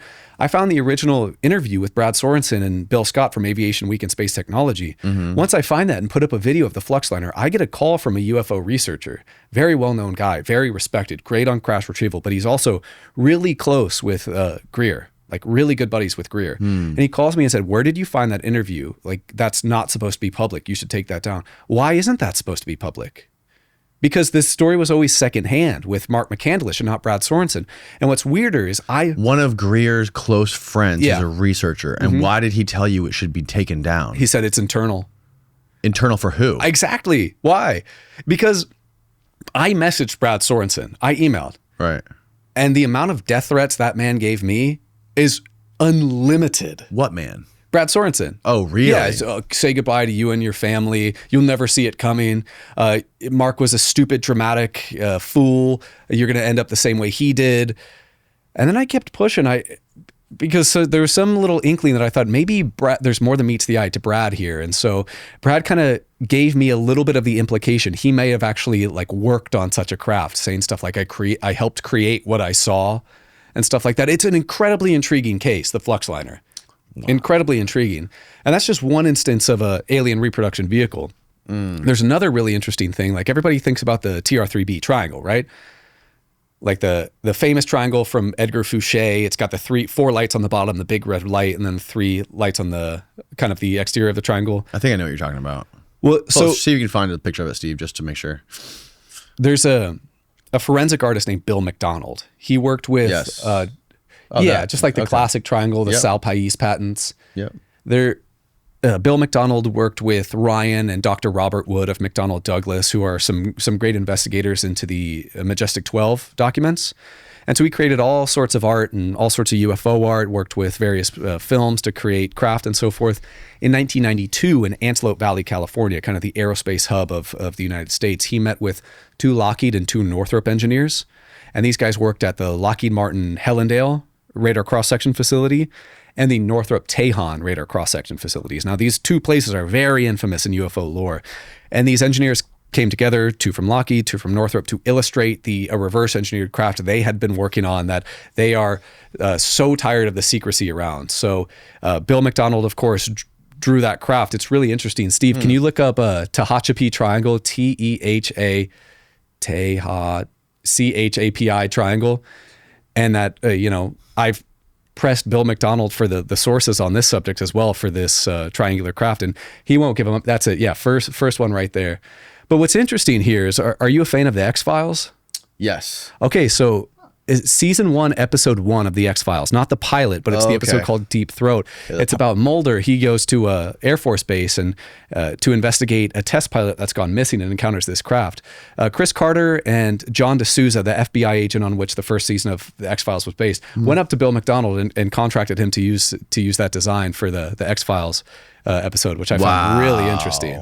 Really interesting. So I'd like to press more into that, because that's another possible example of a alien reproduction vehicle. There's the triangles, there's the saucers, possibly what Michael Herrera saw, just a ton of There's possible. so much overlap in movie and television and real life, bro. It's crazy. It's like in Close Encounters of the Third Kind, there's large crates and boxes of materials from TRW and Lockheed Martin that Steven Spielberg put in there. How interesting is that? Didn't he also use the same hand scanner that Bob Lazar talked about? Yeah, it's really, really intriguing. And I think, who was it recently? Steven Spielberg even said that he showed like E.T. to some high up military officials who kind of commented how E.T. and like the subject of extraterrestrials was really closely related to his film and so forth. Really intriguing. Steven Spielberg seems to be pretty tapped in. He's working on another kind of UFO film lately. Yeah, I heard about that. I don't know exactly what it was about though. It's been a while since I heard about it. Yeah, bro. So the Jake Barber stuff, like the psionic stuff, what do you make of all that? It's so interesting. But I was kind of the mind that before you introduce subjects like psionics, which requires a lot of understanding and faith into like remote viewing, psi research, which, the Stargate program and SAIC did a heck of a lot into. But I think before that was introduced, there needs to be a more firm understanding of crash retrieval and reverse engineering. Okay. Because the Jake Barber psionics at the range, the whole MO was to use psionics to bring in these craft and either force them to land or use some directed energy weapons to blast them out of the sky. Right. Sounds totally ridiculous. Yes. Before you ask an uninitiated viewer to believe that, you got to first say, hey, there are UFOs here. They're not piloted by humans. Sometimes they crash. Sometimes they're shot down and we retrieve them. Mm-hmm. But the subject of psionics, I would still be pretty keen to see a demonstration of psionics. I've never seen it, so it's still a little bit tough for me to wrap my head around. What do you think? No, I don't know. I had never heard about it before the Jake Barber stuff, but it does, like the fact, like what Michael Herrera and Jake Barber were talking about with allegedly going to this earthquake disaster zone Yeah. and trying to capture like kids with like left-handed kids. And first of all, they're from like this remote part of the world. They're not really connected to technology. And they're young. So like there's definitely something to be said. Like we were talking about on the phone yesterday. I think I was telling you like children seem to be more tapped into this like a extra invisible sense that we lose as we grow up. You know, similar to like cats and dogs can sense different energies, you know, in the room. It's similar to like Joe Rogan's fart hypothesis. Have you heard that?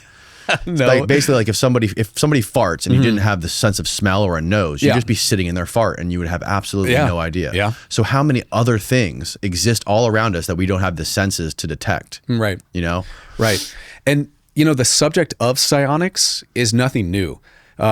You can look back to the claims of Lieutenant Colonel Philip J. Corso, who, of course, he's infamous for the book The Day After Roswell, which has a bunch of added nonsense from co-writer Bill Burns. If you want to actually understand Corso's story, you should read his manuscript, The Day After Roswell. But he even talks about some of the technologies leveraged and utilized from the Roswell crash specifically was systems to try and control ICBM missiles with brainwaves. So all the way back with Corso in 1960 to 1962, he, you know, if what he's talking about under the Foreign Technology Division is legit, there were already plans to try and adapt, you know, mind machine interfaces. Really interesting. It's perplexing that he says that because, of course, psionics. Did he expand on that at all? No, it's a short section, and I'll send it to you. I think I told you, and I forgot to do it. He just talked about trying to use brainwaves to control ICBMs. And if you look at the old files of Leonard Stringfield, he talks multiple times about headband transceivers being found in crashed UFOs that control the craft. So it's nothing new. I just think that a lot of the time with like you really got to slow down and demonstrate the capabilities of this first, because I know with Skywatchers there's still gray area about what they're summoning, right? Like each YouTube video creates a lot of discourse of you know, the pinpricks of light. Are they birds? Are they balloons? Or are they extraterrestrial or non-human craft? I think a very firm demonstration needs to be made. And then you can kind of bring in some of the baggage with that, because psionics is a really interesting and topic with a lot of baggage. Because I think it was Greer that talked about like left-handed and gay people. Yeah, left-handed and gay people, right. Young. Yeah, young as well. Kids from the GATE programs, the Gifted and Talented Education programs. And I would like to... And allegedly they were kept at this spot and like they were held there and fed a specific diet. Yeah. And like given certain medications, something like this. Yeah. One of the Skywatcher's top psionic guys is a guy named, I can't remember his name. It's escaped me right now, but he's told me he was in the GATE program as a child and now he's a Skywatcher psionic. What's interesting about his case is he said while he was in the GATE program, one time as a young kid, a bunch of eggheads in lab coats brought in a briefcase and opened it up, and it was like a metallic swirling sphere in there, almost like a Palantir, and told to just kind of look into it and react to it. The description of that sphere is almost identical to a witness that Jesse and I both covered, Randy Anderson, who is a former U.S. Army Green Beret who 2013 to 2015 was at the Naval Surface Warfare Center Crane in Indiana, a really austere weapons facility. And he was taken underground by a contractor because he was one of two guys in the Green Beret unit with high clearance levels for a weapons training course. I remember this interview. Yeah, and he was shown something called the Off-World Technologies Division, and a piece of technology that was, by all intents and purposes, a identical sphere to what this Skywatcher asset described that reacted to human consciousness. There's so much crazy stuff, dude. It's almost impossible to track it all. And like again, when you have people like that Jake guy coming out and like talking about this psionic stuff, and like it always is fishy to me when people talk in these absolutisms and terms as if like they know exactly what's happening, you know? Yeah.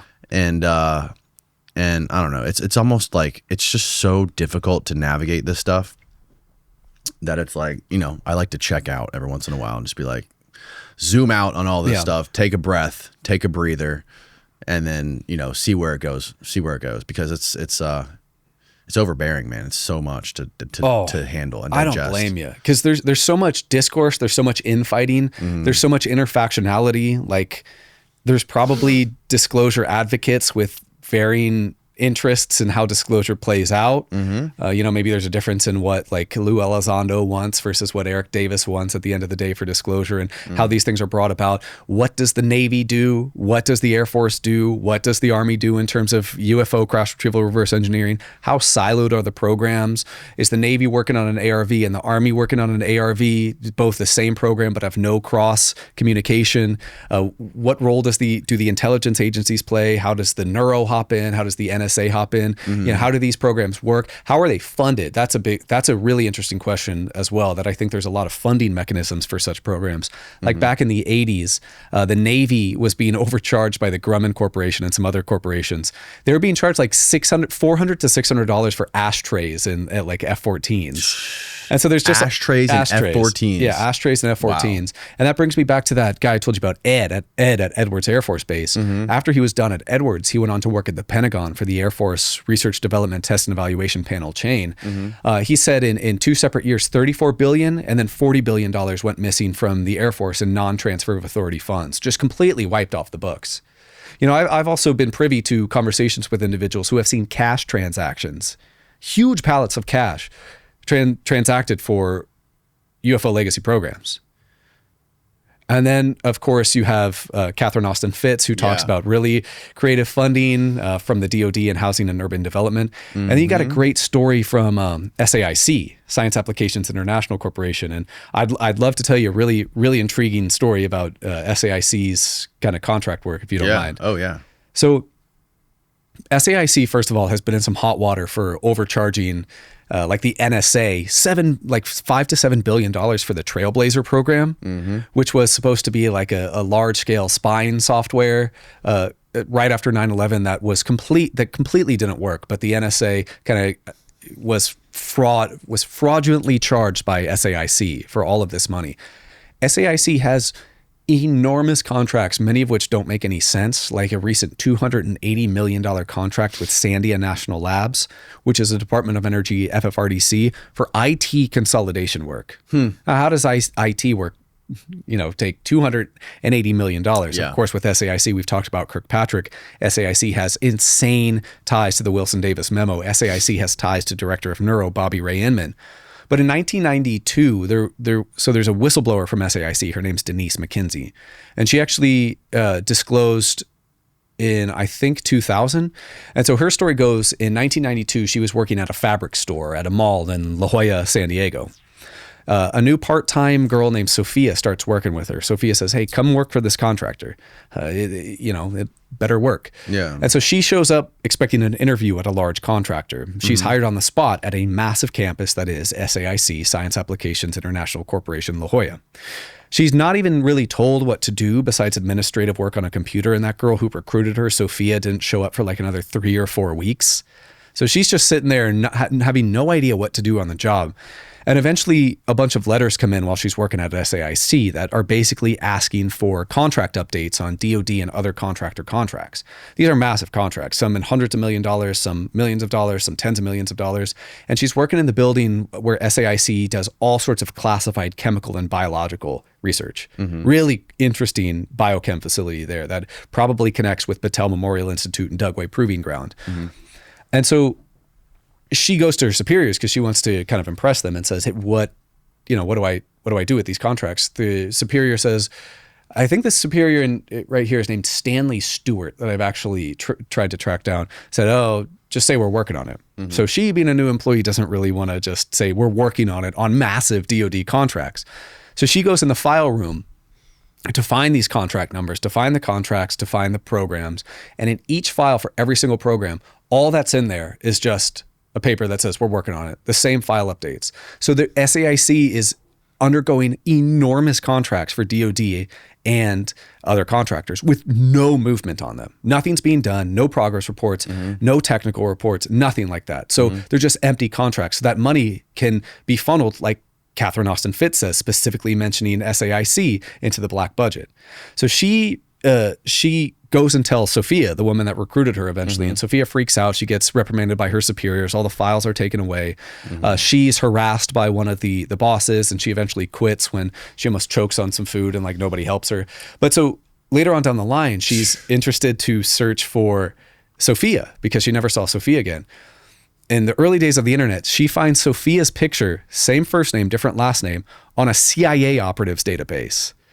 But the weird thing is that this Sophia girl that recruited her to work at SAIC, remember this took place in 1992, apparently died in 1998.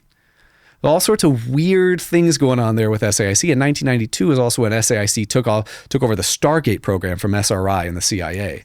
SAIC took over that? Yeah. SAIC, huge into like telepathy, telekinesis. They have lots of reports on it using human subjects for such things. And I guess their research was carried on and taken seriously because as recently as 2013, the Office of Naval Research published a study, like a revolutionary study on human sixth sense, using like precognition in humans almost to kind of get a jump on things. So really, really weird discussion of contracts and like human remote viewing at SAIC. Yeah, they're involved in so much weird shit, man. I told you the first time I heard about it when I was reading that article all about the creation of Google. Yeah. How that basically Google was incubated by like DARPA, NSA, and the CIA and all this stuff, basically going and visiting Sergey Brin at Stanford and, doing like status updates every month on what they were doing and how they were doing. I think they got the PageRank system directly from DARPA. Yeah. Which is strange. But, if you just understand that history of how Google was created and who they were working with and look at where we're at now, with all the stuff that's going on, how they're basically trying to like influence the narrative of the public and censor certain speech and boost other speech and using, now, Google basically creates everything from phones to security systems to every application and appliance. Soon they're going to be making your fucking washer and dryer, and it's going to fucking talk like to you and have cameras in it. Dryer. So it's just like, okay. This company that was created by like the deep state essentially is now creating all these appliances and software that are integrated into virtually every aspect of your life. And, you rely, and most people, a lot of people rely on this company to make a living because they basically own the internet. Yeah. That's just, I don't know where that goes, man, but I can't imagine it's anywhere good. It's a terrifying reality, especially when companies like Google, when companies like SAIC that basically helped create the internet can work hand in hand. Yeah, can influence such extreme thought narratives. I mean, SAIC themselves, they chaired the panel that testified to the Senate Select Committee on Intelligence that said Saddam Hussein had weapons of mass destruction and thus the United States needed to invade Iraq. And when no weapons of mass destruction were found, they chaired the same panel that said we investigated ourselves and we did nothing wrong, absolving the government, the intelligence agencies, and SAIC of any involvement. So they can really influence public perception in a massive way, even like DoD, high-level perception and kind of government perception. Yeah, man, it's crazy. But like, going back to what we were discussing, like some of these private contractors. We talked a lot about like the DOE, which is interesting because Annie Jacobson lays it out really well in her first book, Area 51, and her most recent book about nuclear war. She talks a lot about the Department of Energy, which, from what I understand, is, you might know more about this than I do, but the DOE, the Department of Energy, essentially is like the fourth, fifth, or sixth name change from the Manhattan Project. Yeah. It was the Manhattan Project, and they changed the name to something else, Atomic Energy Commission, something else. And now the Manhattan Project is basically, it's the same thing as the DOE. It's the same fucking organization. Yeah. Which is crazy to think about. And that's the same company that puts out regulations of like what types of light bulbs we're allowed to use or sell. The DOE is truly an enormous and amorphous blob. They even have their own they even have their own armed teams called SRTs, Special Response Team, that transfer like nuclear radiological materials across the continental United States. The DOE has their hand in almost every pie. I mean, the DOE is born from the granddaddy, the Atomic Energy Commission, that has just tremendous ties to possible UFO programs, just like we talked about the 1954 Atomic Energy Act that is literally name dropped in the UAPDA and literally said, hey, UFO materials, information, etc., are hidden within restricted data, within transclassified foreign nuclear information under the Atomic Energy Commission. So the DOE just has their hand in so many pies, and the DOE also sponsors so many federally funded research and development centers like Lawrence Livermore National Labs, Sandia National Labs, Oak Ridge, et cetera, where, you know, I have some degree of confidence that there are reverse engineering and retrieval operations, you know, being conducted at such locations. And even the DOE, what they were doing in, I think it was the 60s or 70s when they were like detonating subterranean nukes and shit, like working with these oil companies trying to like basically frack oil using nuclear weapons.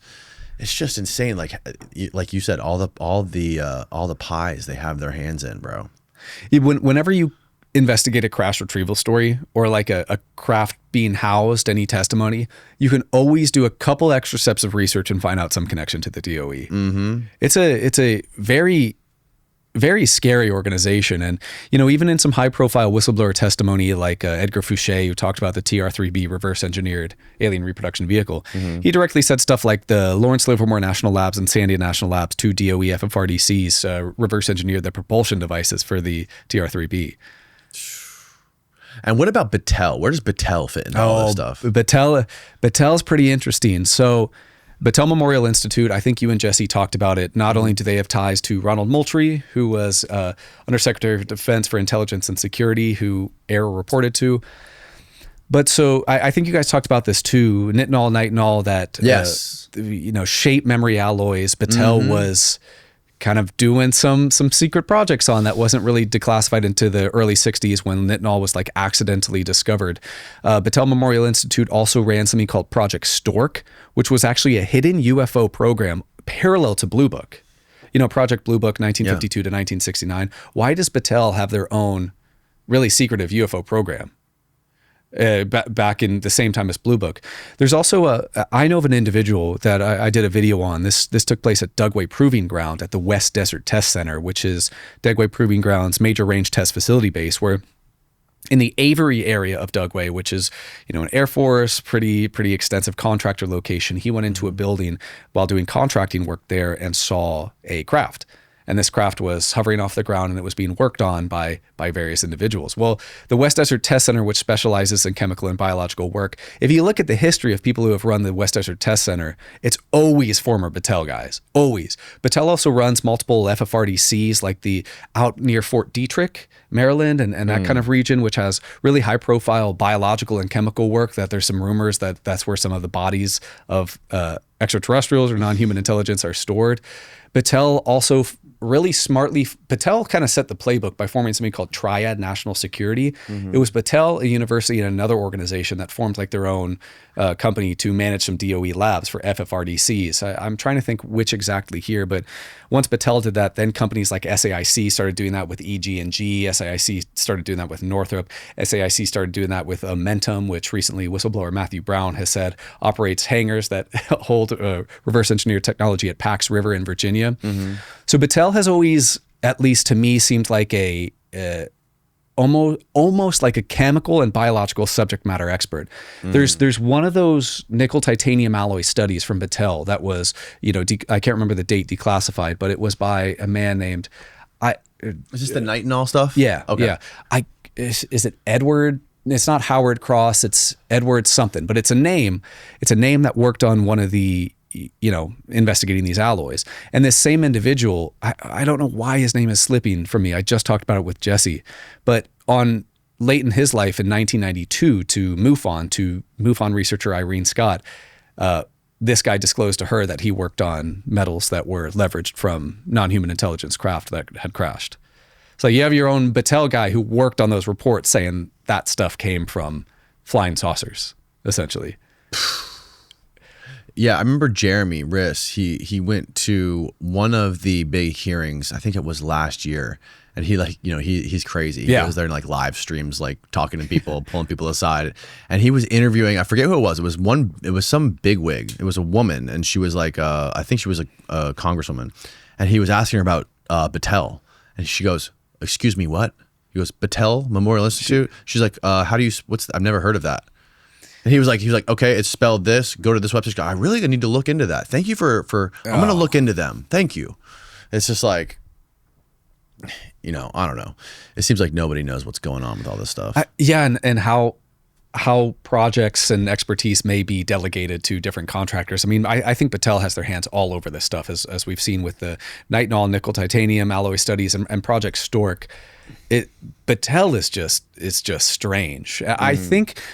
So if I had to wager, like if I had to say the biggest corporations that have their hand in this stuff, it would be Battelle, it would be SAIC, it'd be Northrop Grumman, it would be Leidos, which SAIC kind of spun off from in 2013 because SAIC got too big and had too many contracts. It would be Raytheon, Boeing, Booz Allen Hamilton, maybe L3 Harris, and probably some of the biggest. And then FFRDCs, I'd say the MITRE Corporation. I have quite a bit of knowledge on the MITRE Corporation, the RAND Corporation, the Aerospace Corporation. Here's what's pretty interesting. The Aerospace Corporation. There's so fucking many. There's so many. All the DOE labs, too, Tri-National Security, Oak Ridge, the Center for Naval Analyses, Institute for Defense Analyses. And then you got the UARC, Georgia Tech, Pennsylvania State University, which is really, really interesting, which we'll talk about in a second. But the RAND Corporation was built out of USAF Project RAND, which was kind of involved with underground constructions. But the Aerospace Corporation, as well as the MITRE Corporation, as well as BDM, which is a contractor, not an FFRDC, were all started between 1959 and 1960. The exact date that, Philip J. Corso says that, alien technology was starting to be seeded into the military and public when that began. So it's just a really interesting lineup of dates, and including Eric Davis said to me, he didn't name drop it specifically, but the Aerospace Corporation is the one FFRDC he knew of that engages with this stuff. And on the UARC level, the University Affiliated Research Center, you have stuff like the Applied Physics Laboratory or Applied Research Laboratory, names escaping me, from Penn State University. This was started by Dr. Eric A. Walker. Dr. Eric A. Walker is one of the most underrepresented figures in all of UFO, in my opinion. Back in 1950, consultant to the Defense Research Science Board, or the R&D Board, Robert Sarbacher, I'm forgetting his official title, but brilliant physicist, brilliant guy. Jesse talks about him all the time. He met with a Canadian radio engineer, Wilbert B. Smith, and said some pretty outstanding statements, such as flying saucers exist, their modus operandi is unknown, but efforts to kind of understand them, reverse engineer them, are headed by Dr. Vannevar Bush, and the matter isn't top secret to the point it's classified 2 points higher than the H-bomb. And so this made its way into an official Canadian Department of Transport memo that Wilbert Smith then created 2 UFO projects for Canada, Project Magnet and Project Second Story. But UFO researchers like Henry Azadehel and William Steinman would interview Robert Sarbacher, and he would name one person that was really intimately involved with UFO or crash retrieval operations, Dr. Eric A. Walker. And so eventually, Dr. Eric A. Walker was contacted by these same researchers, William Steinman and so forth. Dr. Eric A. Walker not only admitted he was at the 1965 Kecksburg, Pennsylvania crash, not only admitted that he knew about the Majestic 12, but also said one of the most interesting quotes in all this subject. When asked about how to gain access into these programs, he said something along the lines of, what do you know about ESP, extrasensory perception? Unless you know about ESP, you would never be involved in these programs. And this was 1982, he said that. So Eric A. Walker, who started the Applied Research Laboratory, Pennsylvania's UARC, is one of the most underrepresented and entwined guys in kind of UFO lore of all time. This guy said he was at the 65 Kecksburg crash, which is a great case too. Yeah, it seemed the ESP remote viewing stuff seems to be like at the foundation of all of this stuff, man. And it's also like the convenient thing about it is it's the most ridiculous sounding thing of all. I'm with you. Like, yeah, people can like comprehend or like swallow the idea of anti-gravity or like aircraft that aerospace companies are making. But as soon as you start saying like reading minds or like a sixth sense and controlling shit with your mind, people are just like, bullshit. Like there's no fucking way, which is super, if it is legit, which it makes it super convenient. Yeah. And I think I do think, because I've never seen demonstrations of remote viewing or psi or psionics, this stuff work. I am of the mind also, like many of the skeptics, I think there should be demonstrations of such a thing. I'd like to see demonstrations of remote viewing, of psionics and stuff, because just like you and just like a lot of the public, that is the hardest part for me to wrap my head around. technological craft being shot down by the Strategic Defense Initiative, sure, there's a lot there to digest and research. But stuff like psionics and consciousness studies, I need to see more to understand. It's so foreign to me. Yeah. Have you seen that movie, Mirage Men? Yeah, about Doty. Yeah, it's a really good movie. And it's just like that movie really made me like more skeptical than ever about everything. You know, I don't know how accurate that movie is, but it was, you know, it shows you just how much effort that all these companies and agencies are willing to go through to fuck with people and scramble people's brains and manipulate information and like paint a false narrative. And you know, that is when I started to look at some of these whistleblowers, you know, like, is this guy legit? Who do you look at skeptically? How do I know if I want to trust this guy? Right. I mean, a lot of them, man. I don't know if I mean, Grush seems pretty legit. Oh yeah. But, you know, there's so many of them. And, you know, some of the guys, like, I think the guy that Jesse interviewed, I think it was a Marine. You mentioned him earlier. Michael. He was the guy who went down into the base and they were like, brought through all these like compartments, and they finally got to this area where there was this like crazy thing. He explains this craft. Randy. I think people like them, you know, it's people that like aren't selling anything and that seem to be disconnected from it. They seem to be the most credible, and they're like kind of like one-off interesting things. But you know, when you have like, I don't know about the Jake Barber stuff. I don't know if I buy that. You know, it's just like if they were going to the extent to literally put NSA people in a guy's house and beam fake information into his house and try to confuse him and tell him that some alien civilization is on their way to Earth because their planet ran out of water and they're coming here to take over in about 15 years. If they're willing to go to that extent and send some guy into a mental hospital just to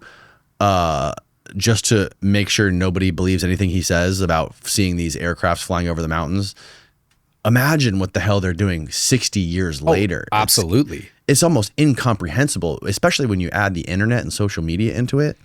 It's like, Jesus Christ, man. Like, how are we ever going to get to the bottom of any of this stuff? Well, specifically, Doty has been rearing his head recently. He was on some live stream where he said that. Yeah, and he's all over Twitter. Yeah. Like that's so weird. He said that he was recruited in 2019 or something to work alongside Lou Elizondo to spread disinfo for Space Force. But then he came out and said that was AI. And then he said, no, it wasn't AI. I was talking about something else.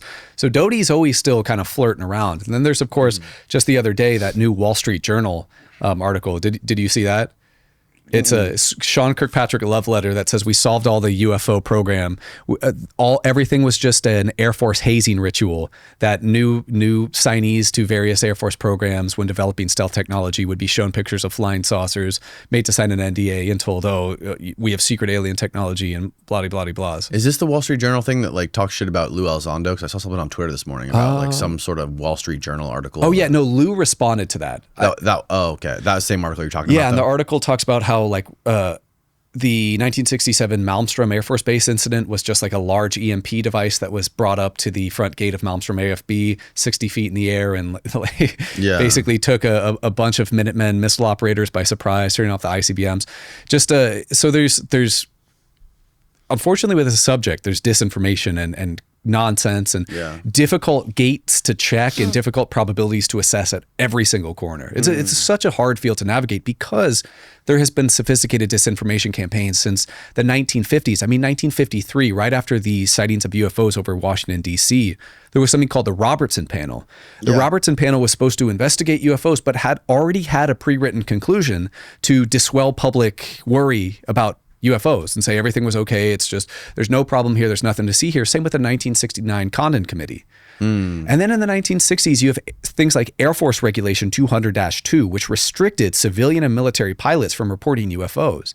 And on the similar side, you had OPNAV 3820, which restricted Navy guys from reporting UFOs with a $10,000 fine and possible imprisonment. So all along the way, you have all of these psyops and you have all of these interesting things. Then, of course, we have OSAP and then ATIP. Recently, those Bigelow Aerospace slides and documents were leaked that talked about ATIP as a white world cover program for OSAP. It's just there's so much nonsense to look through everywhere. And then another interesting thing, bringing up Bigelow Aerospace, is the fact that John Bigelow? No, it's not John Bigelow. What's his first name? Robert Bigelow. Robert Bigelow. Robert Bigelow is so obsessed with the remote viewing, precognitive dream, near-death experience stuff. Yeah. He does these contests with people like to do studies on near-death experiences, and like he's just spending a ton of money trying to understand this crazy stuff. That's like it's like almost stuff that's impossible to like measure, and it's like sci-fi woo-woo stuff that he's interested in, and he's like one of the biggest investors in this UFO aerospace stuff. Yeah, and then according to some of the BASS documents that released from the OSAP program, like BASS was seriously studying the Tic Tac seen by David Fravor as like a human-made creation and so forth. You see some of those. This all started with like a pretty recent Reddit whistleblower, a guy who came forward on Reddit talking about how the Tic Tac is ours, that Lou Elizondo and Jay Stratton specifically are legacy program gatekeepers that essentially kind of keep emergent technologies from surfacing, and then provided a bunch of the BASS documents. Really, really interesting if you saw that. I haven't seen that. That's interesting. Which, of course, on Reddit, you got to be a little careful with any whistleblower. Same thing with Reddit and 4chan. Healthy people on Reddit. Yeah, Reddit, I don't know why you'd ever post there, but it's still... I love Reddit. Me too. I'm always browsing, but it's still pretty interesting. But you never know how to assess that, especially kind of, you're right. The Bigelow is really interesting how he's so into more of the metaphysical and side. Paranormal stuff. Yeah. Like he's like... Skinwalker Ranch and werewolves and stuff. Man, it's so crazy. See, that stuff's tough for me because I like to just stick to military agencies, intelligence agencies, DOE laboratories, contractors, all that. I like to look at stuff you can really kind of itemize and list out and draw out chains of custody and so forth. So some of that esoteric stuff, I'll leave that in the consciousness studies to Jesse, because he's got a way better way to talk about that and way better hold on it than me. Yeah, no, it's a lot, man. And that's what I like about your stuff, is that you like are going to the crazy extent to like get as much corroboration for this military stuff and this technology stuff, which is rare to see. And like it's hard to find this stuff, bro. Yeah, the stuff that you're hour and 45 minutes into the history of this case that happened in Peru freaking decades ago, and there's not many people that are spending that much time and doing that much homework to connect all these dots that you're connecting. Well, I always worry. Sometimes I worry that the stuff will be too boring, but I need to say it because specifically for Jonathan, like to arrive at the conclusion that it was Nest that picked him up, DOE Nest, I drew out flight routes from the DOE Cessna jets they owned in 1996 from Sandia National Labs down to Panama Air Force Base and different places around there to see if it was even technically feasible that could have been Nest.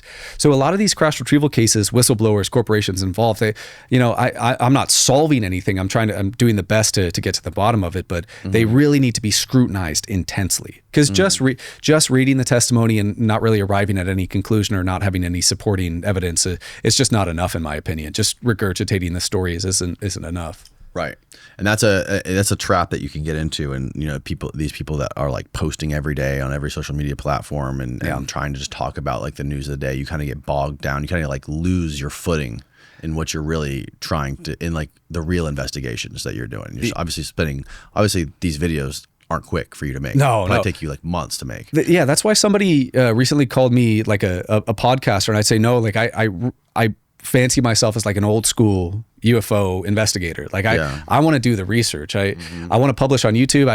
If YouTube didn't exist, maybe I'd write books about stuff, but all I want to do is investigate these cases because I do it so I can arrive to my own conclusions. Like I make these projects very selfishly for myself sometimes because a lot of the time when I'm researching or doing the investigation, I can kind of click with various things. And I also jam pack as much fact or as close to fact as humanly possible, because when I create more work, I want to be able to reference my previous work that's incredibly detailed. So if I want to reference a contract I covered when talking about Lockheed Martin, I'm going to make darn sure that I talk everything about the contract and the agencies at play and so forth. Right. You were mentioning earlier when we were talking about Corso and the day after Roswell, you said there was some writer that was like a Hollywood writer that like made up a bunch of stuff. Yeah, Bill Burns. Because the reason I'm curious about that is there was a bunch of stuff in that book about like Velcro and Kevlar and all these like human technologies that were found in that crash. Do you think that was added by this Hollywood guy? Or do you think that was real? Some of them were added and some of them weren't. But the distinguishing difference Corso makes in his work is like integrated circuitry and transistors and stuff. He makes the claim that a lot of these stuff weren't copied. Like the technology wasn't basically seeded from craft, but we as humans had our own evolution of these technologies, and an understanding of a different variation of something like the transistor integrated circuit allowed for further advancements of our technology. Because I know Jesse talked about it with you, or I can't remember where Jesse talked about it, but he was skeptical that stuff like transistors were taken from the Roswell craft when transistors and various concepts for transistors had existed previously. And I tend to agree with that. I think if anything, that technology was likely used to bolster existing technology and not just copied. So you think that that thing was a reproduction vehicle? No. So like I think that humans, let's take the transistor, for example. If a transistor was pulled from the Roswell craft, I think that humans were already working on concepts similar to transistors, technology similar to transistors, and pulling like a more advanced transistor type piece of technology off the Roswell crash may have allowed us to make quicker advancements in our current human prosaic technology because we can analyze non-human technology, not inventing technology out of the ether because we just pull it from a non-human source. Right. So more so just like not copying somebody else's homework, but taking influence from other technology on existing technologies. Right. There's still a lot of questions with Corso, right? Like there's a lot of rebuttals for most of that technology created. I mean, even passive night vision systems, Colonel John Alexander, who I have my problems with. Yeah. Night vision was another technology they found in the crash. Well, Corso said that there was an eye film on the beans, and that's where passive night vision systems were pulled from. That's a very big claim. But what's interesting to me about this is in the manuscript, it was just made for his grandchildren, right? It wasn't made for public consumption.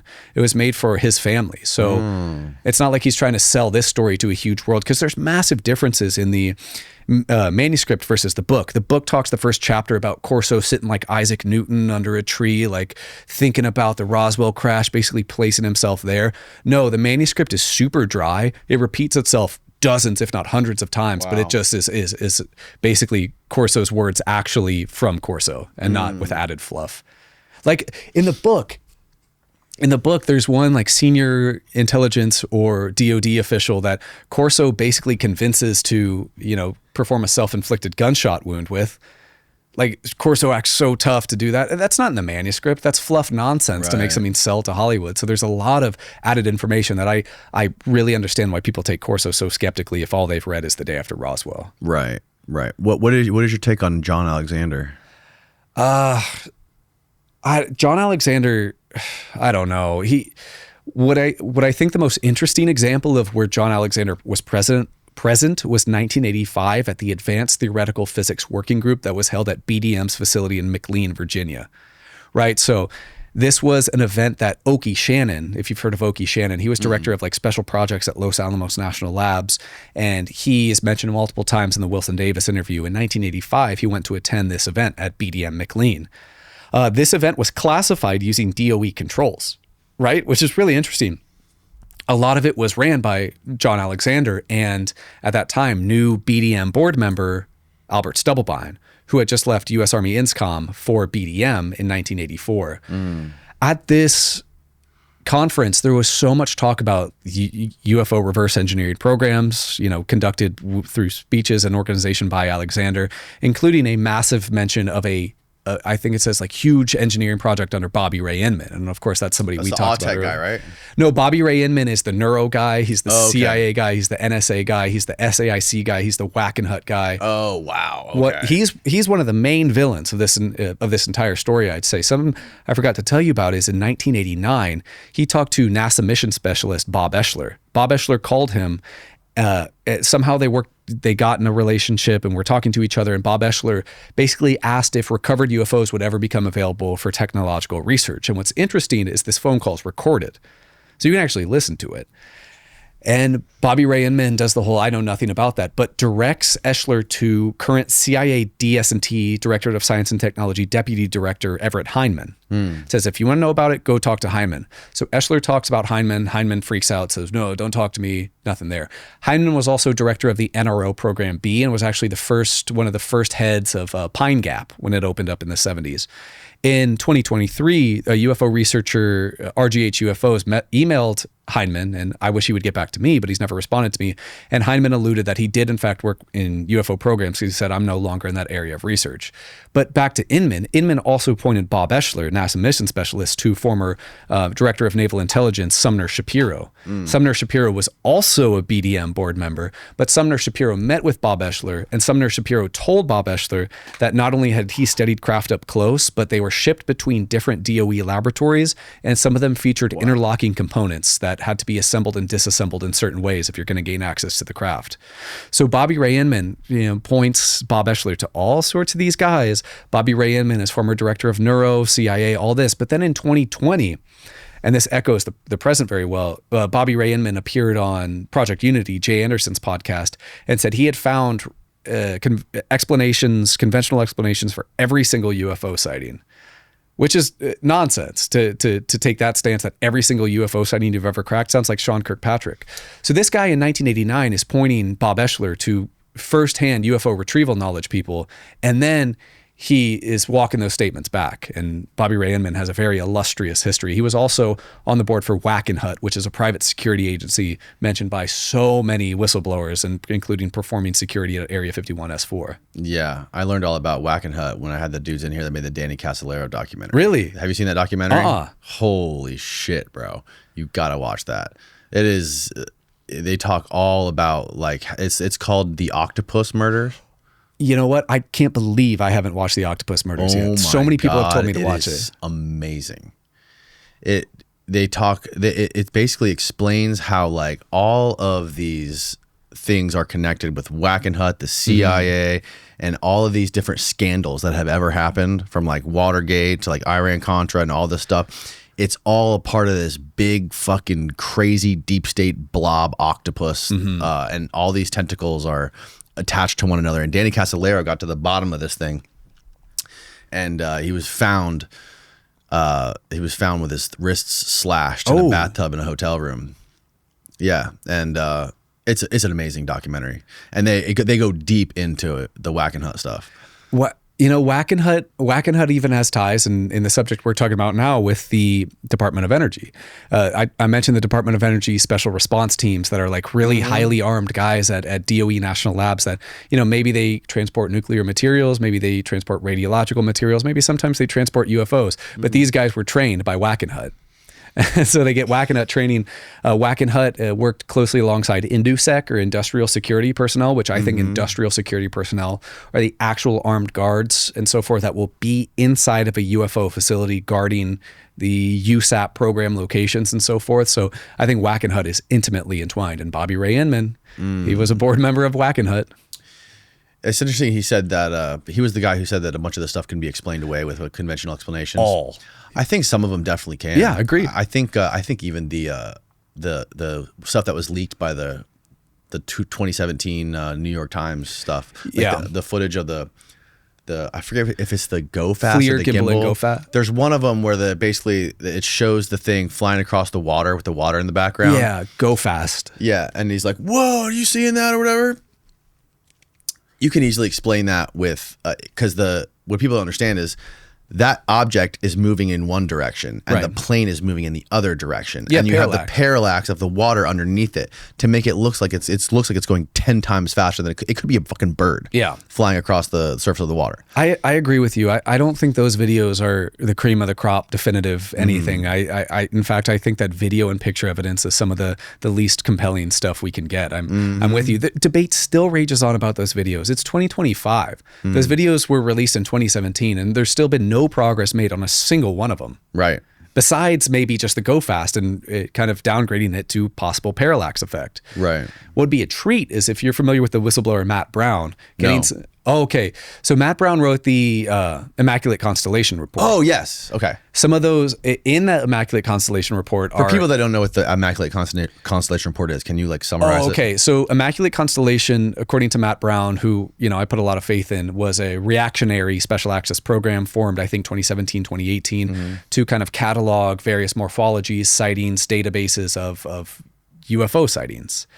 And there's been a lot of discussion that everything Matt Brown found was in a Schriever War Games file. I highly doubt that. But within the Immaculate Constellation Report, there's detailing of, videos and imagery from satellites of morphologies of craft from everything to triangles hovering over the Indo-Pacific, captured by Indo-PACOM, to giant saucers resting in clouds, almost like camouflaging itself. The interesting thing about this report is it talks specifically about reproduction vehicles. It once said alien reproduction vehicles, but I think that was taken out. So yeah, Matt Brown stumbled upon this database and created the Immaculate Constellation Report, which was presented to the House in November of 2024.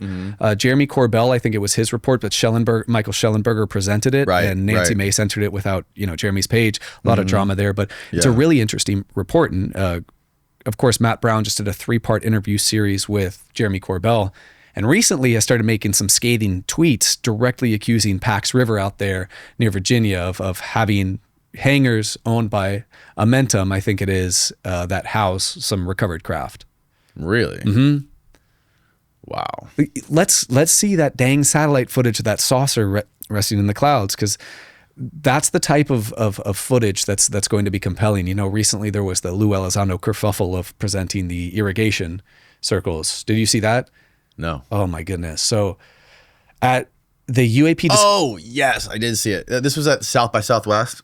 No. This was early May. Oh, okay.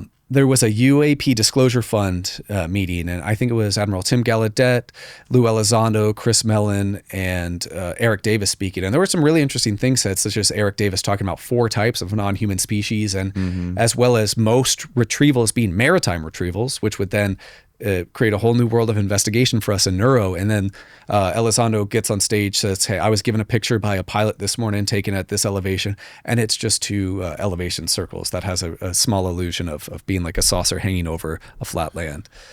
That's the kind of stuff that actively hurts the topic very badly. Yeah, that's not a good look. Did people call him out on it? Yeah, and it was debunked within like an hour. And props to the people who debunked that, but I don't think that if that image wasn't properly vetted, that ever should have been posted. Yeah, because he said he was given the photograph that morning or the night before, hadn't had time to vet it. But if you can't vet it, and Eric Davis has just talked about 4 species of non-humans and maritime retrievals, please let's not show that, because that's just crap evidence to begin with. Videos and stuff really don't push the envelope. There's endless debate over pictures and sightings, and it's a huge problem because there had been previous pictures posted by Lou of a chandelier in Hungary. Do you remember that photo? No. It was a reflection of a chandelier he initially called a mothership. So we got to stop with those photos because it's not helping anyone. Have you seen the video? I'm sure you've seen the video of the what do they call it? The one that was in Iraq. Oh, the Mosul orb. Or the jellyfish. The jellyfish. Yeah, the jellyfish. Yeah, the jellyfish looks like a cluster of balloons. Gosh, yeah. It's so hard to tell because Jeremy Corbell said the full video shows the thing rising out of the water. Oh, yeah? And if that exists, that dispels the whole balloon narrative. Yeah. But until we're presented with that, a cluster of balloons or other prosaic explanations are perfectly reasonable. Yeah. We had, what's his name? The NASA engineer, Kevin Knuth. Kevin Knuth? He wasn't an engineer. He's a New York University physicist. Great guy. Right. He's really cool. He worked for NASA for a while, I think. And he was telling me the whole story about the Japanese airliner. 1826. Yes, exactly. And that whole story of that guy's testimony of that giant freaking ship the size of like 15 football fields pulling up right next to him. That's bizarre. And there was also a radar guy apparently that like corroborated all of it. Because you remember the pilot of the Japan Airlines flight, I think this was in 1986, said that huge craft basically orbited around his plane at insane speeds as well. And he tried to take a picture of it and the thing just disappeared in an instant. Yeah. And you're right. It was tracked on radar as well. I can't remember I'm sure the debunker explanation is that it was Venus or something that It was Venus? Well, you know, the joke here is that so many debunkers, when trained pilots say they see strange lights, the debunker explanation is just Venus or something. But that's such a compelling case. There's also a Spanish airliner case in the 70s of an actual plane, commercial airliner that was grounded due to UFO sightings in the plane's pathway. I can't remember what the flight is. It's like TK something, but that's another really intriguing story that was also captured on radar. That sort of multi-sensor detection is really what can help push the envelope. And Kevin Knuth is brilliant. He talks about that case in his paper, Estimating Flight Characteristics for Anomalous Unidentified Phenomena or something like that. It came out in 2021, 2022. But he also talks about some of like the physics and experienced G-forces by craft in that sighting, in the Graham-Butane encounter, I think it was, and then the Tic Tac in 2004, which he estimated when the Tic Tac changed from a high elevation to just above seawater, it could have experienced up to 5,500 Gs of accelerative force, which is crazy. Yeah, there's a lot of sightings from pilots and airplane sightings from all around the world. It's and then another thing I wonder about is like how many, like going to this underwater neuro thing. Like you never hear about submarines witnessing anything. Submarines also don't have windows, which is convenient. Yeah, but what about the radar? That like they have all kinds of, I'm sure they have all kinds of sensors that can detect anything around them, and sonar and all this stuff. And they spend so much time underwater, and there's so many submarines. Annie Jacobson, when she was on here last, she was showing us a map of all the submarine highways around the world for all the countries. And between the US, Russia, and China, it is just like the oceans are littered with submarine highways, nuclear submarines patrolling everywhere. So, there's got to be tons of reports from these nuclear subs, but which obviously would never probably leak into the public. Right. And what's interesting is, I think you and Jesse talked about it, Robert Hastings and UFOs and nukes, and how UFOs swarm nuclear sites. It stands to reason that UFOs would swarm nuclear subs. Of course. As well. They're loaded with warheads. And there's a lot of so in Project Blue Book, there's a great document. It's like the unexplained of Blue Book. And it's just all the really unexplained sightings that had no real conclusion. And some of them are, of course, maritime and USO sightings. And some of these are like Tic Tacs hovering above the water in 1950. And I think Kevin Knuth talked about a New Zealand destroyer case just off of New Zealand. I think it was actually a Kiwi ship and not an American ship that encountered like a huge saucer type craft that passed very fast under the destroyer and knocked out the power. Oh yeah, I think I remember him saying that. Yeah. And then I've talked to some NASA's got to know something. Sorry, continue. Oh no, I've talked to some former Navy guys who have talked about like they've mentioned aircraft carrier sized USOs. And this is a guy I'm not going to spoil it because I plan to talk to him kind of soon on one of my programs. But I really hope he talks about that because that is intriguing. Aircraft carrier sized USO. But you're talking about NASA?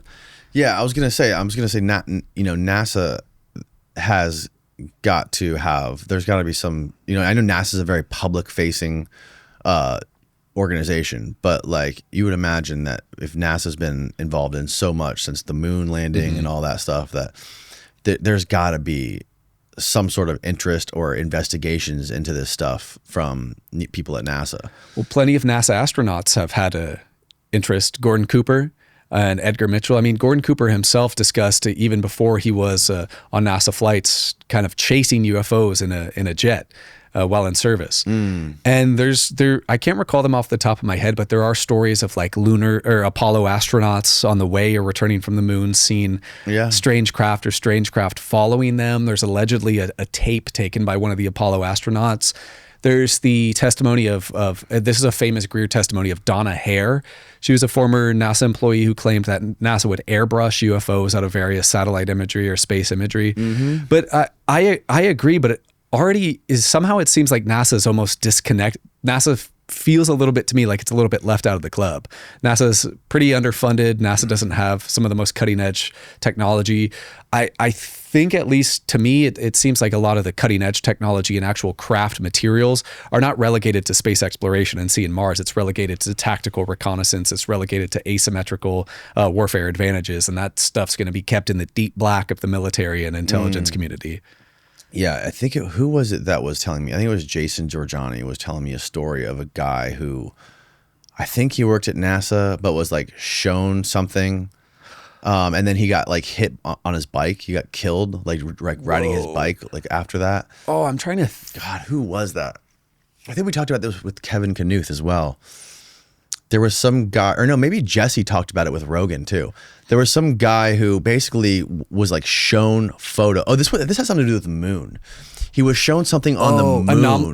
Carl Wolf. That's who it was. Carl Wolf. Carl yes, Wolf. Yes. And he was killed? Yeah, and I think Joe made a joke like, doesn't look like he biked enough because he was a little bit on the portly side. Fat. Yeah, Carl Wolf talked about anomalies on the moon and how I think what they spoke about is Carl Wolf was privy to some of these images and was like gobsmacked and so excited for the upcoming news to show structures on the moon. He saw it. He's like, oh my God, this is going to be released, and it never got released. Yeah, that's another Greer whistleblower. Maybe there is some interesting stuff on the moon. I know Jesse and Joe were talking about the dark side of the moon, how, the moon's tidally locked. So a lot of the time the dark side faces away from us. But also there was a guy on Sean Ryan. It was a recent general. I can't remember what branch of service, but was talking about how the Chinese are mining helium-3 on the moon. Oh, really? For power sources. That's crazy. Because the U.S. hasn't had a person out of low Earth orbit since like 1972. Right. Why? And that's on that. Unless we have ARV that are traversing our solar system. Which is possible, because like Gary McKinnon, right? He's the NASA hacker in 2002, I think it was. He's the guy who lives outside the States now? Yes. He hacked into various DoD databases and found like a non-terrestrial officers list. And I can't remember the shit, but he saw an image of like a huge cigar-shaped craft in front of one of our Jovian planets. So who knows, there's the whole secret space program stuff, the SSP with like Corey Good and the 23 and back. That's all really out there stuff that I don't really subscribe to, but maybe there have been ARVs that have been taken for a spin outside of Earth. Yeah, the moon stuff is odd. The moon landing stuff is really odd too, because I know it's frowned upon to question the moon landings. Yeah. But like there's a lot of really big questions that like need answers about the moon landing. Like how did they lose all of the data on the moon landing stuff? They claim that if you ask ChatGPT will tell you that the response or the answer to why they lost all of that information and that data is because they accidentally overwrote their hard drives.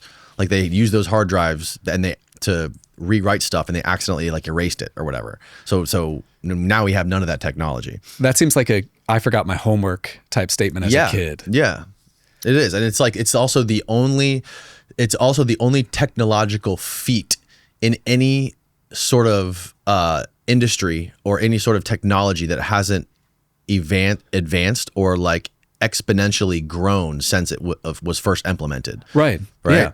Because we were talking about the DSRVs, right? The deep submergence rescue vehicles. Those had, when they were created in when they were operational in 1972, they had better computing systems than even the latest Apollo lunar modules. So there wasn't the best and brightest technology and innovation in these Apollo systems. It was pretty mundane technology that never seemed to innovate. Yeah, and I've never heard. I even asked Kevin about this when we were on here. I asked about that Van Allen radiation belt stuff, and like, is it really that toxic, or have we not been able to send anyone through that Van Allen radiation belt? And I haven't heard anyone give me a reasonable explanation as to why, how we can get through that, and like why, because apparently like the Russians sent like a dog through the Van Allen radiation belt and it died like a day after. The claim there is that the Van Allen radiation belt like either destroyed the footage that we had at the moon landing, or it kind of keeps us close to home. Basically, it's toxic for a human to pass through, which it's the latter. Both. Okay, it's both. It's toxic. Like according to this guy we had in here, Bart Sibrel, who has all these documentaries about how the moon landing was a hoax. Yeah. He claims that no human can survive passing through that Van Allen radiation belt.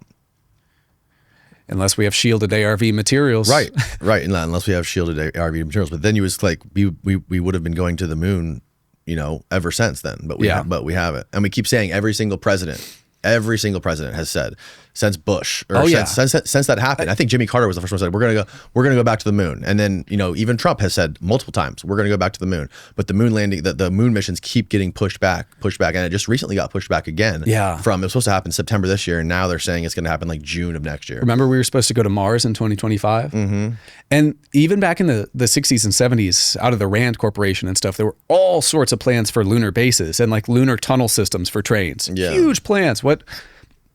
None of these, there were supposed to be maglev systems underground on the moon, like maglev trains, and none of this ever transpired. It is curious.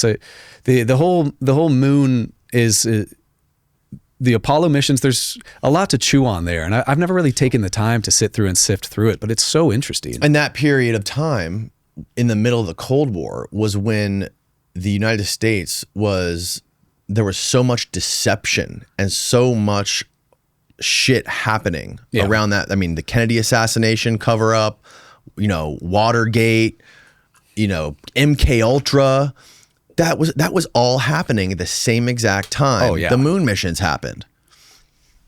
So, and it's just, there's so many questions, and the fact that anyone who questions it is automatically painted as a fool. Anything should be questioned. Well, speaking about exploring our own solar system and our own moon, what we talked about, the Fluxliner alien reproduction vehicle, I forgot to mention. Mm-hmm. One of the interesting things Brad Sorensen said is that some of these suit and ties showing off the Fluxliner claimed that the Fluxliner had been taken to various places in our solar system because this thing flew at basically the speed of light using 0-point energy systems, and that our own solar system was devoid of other intelligent life, which probably, but so that's interesting. So there's always a possible world in which either Gary McKinnon's non-terrestrial officers or the Fluxliner alien reproduction vehicle is out zipping by Jupiter or Saturn, which, gosh, that would be intriguing. Yeah, Catherine Fitz is so, she sent me this book called, I think it's called The Rings of Saturn.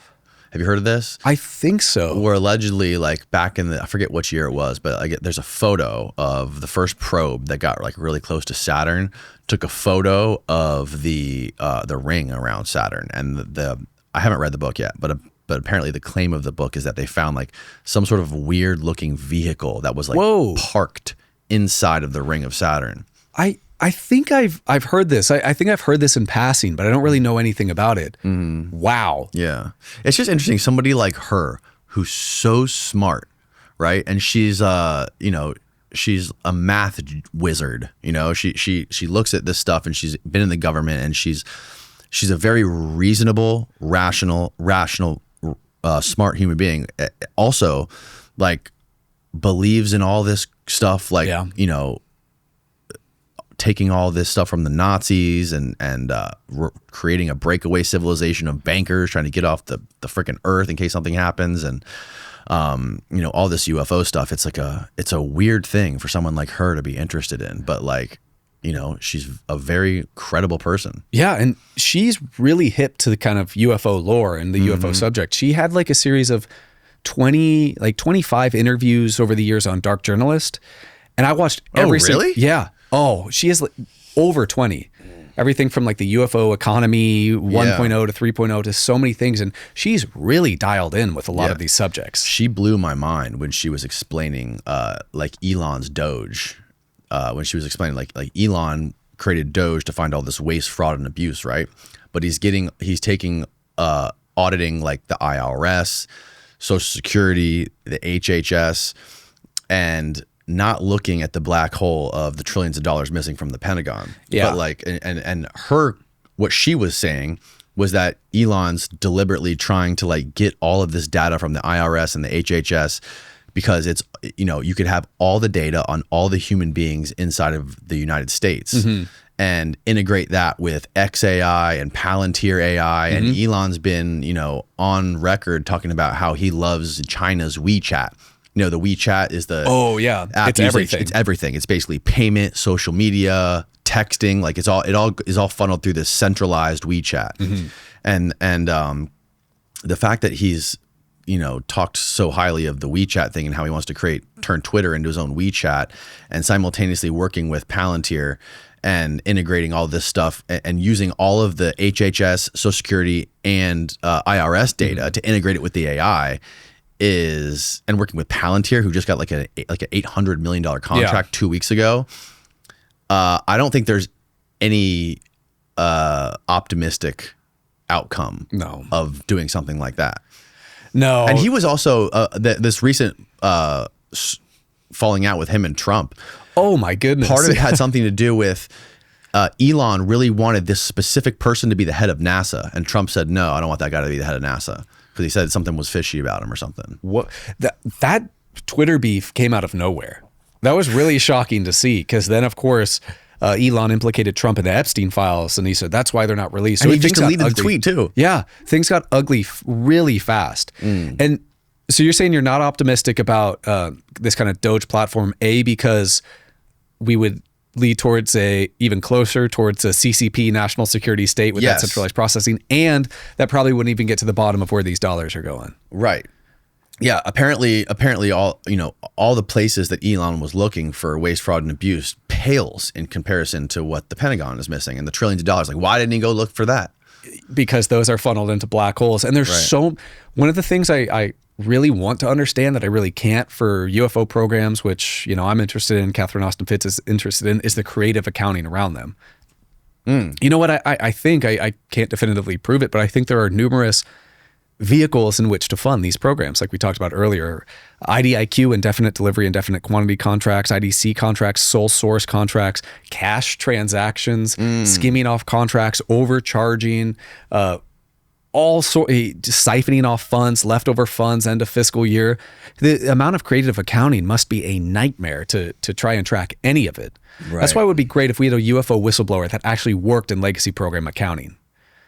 That'd be some people's dream. That'd be Catherine Austin Fitts' dream. Yeah, for sure it would be. But like, again, it's refreshing to see somebody like her looking at it through the lens of accounting. Yeah. And it needs to be done, because especially for the subject of like deep underground military bases, back in the 60s and 70s, the U.S. Army Corps of Engineers, like we talked about, published a ton of studies on deep underground facilities, and would often go through cost evaluation and discussed level cost, and kind of come to conclusions that these bases could be constructed. They could be constructed in pre-existing cavities without too much expenditure out of the budget. And there's also discussion that some of these tunnels between these underground bases are of course cored out via tunnel boring machines, TBMs, but that a lot of these projects, to find these dollars, we might have to look at the Bureau of Reclamation that have dug out tunnels all across the United States for waterways, for aqueducts, et cetera, and how these might have some clandestine secondary operations to track those monies. And like, one of the questions with these underground bases and these bunkers that people are building, like if there's some sort of like catastrophe, and that's the main idea for people that build their own bunkers, is like, how are you going to power it once you run out of fuel? Do they have some sort of like crazy special energy? They could also self-contained nuclear reactors, but I mean, if that ever happened, you and I'd be screwed. I live in Denver. There's a massive FEMA continuity of government site under Denver. Oh yeah, I'm not going in there. There's Mount Weather. We're not going in there. All of these sites, a lot of them are for continuity of government, but then there's deeper layers. There's huge stiffs existing around, and a lot of them are provable. For example, the Manzano storage area at Sandia National Labs is an acknowledged stiff. An area under Los Alamos National Labs, also in New Mexico, is an acknowledged stiff. And then there are the Army Corps of Engineers. There's historical conspiracies of massive underground facilities below China Lake, right, in California. Naval Air Weapons Center, China Lake, really creepy place. And places like Yuma Proving Ground in Arizona. And back in the 60s, the U.S. Army Corps of Engineers did a ton of deep basing site studies and showed that specifically, I think it's Imio County, where China Lake is, and then Yuma County, Arizona, are perfect spots where natural cavities exist, where massive underground facilities can be built without having to core out any more rock. So some of these places, there are some U.S. Army Corps of Engineers studies that some of these underground locations can be located up to 8,000 feet underground. 8,000. God. That's crazy. Yeah.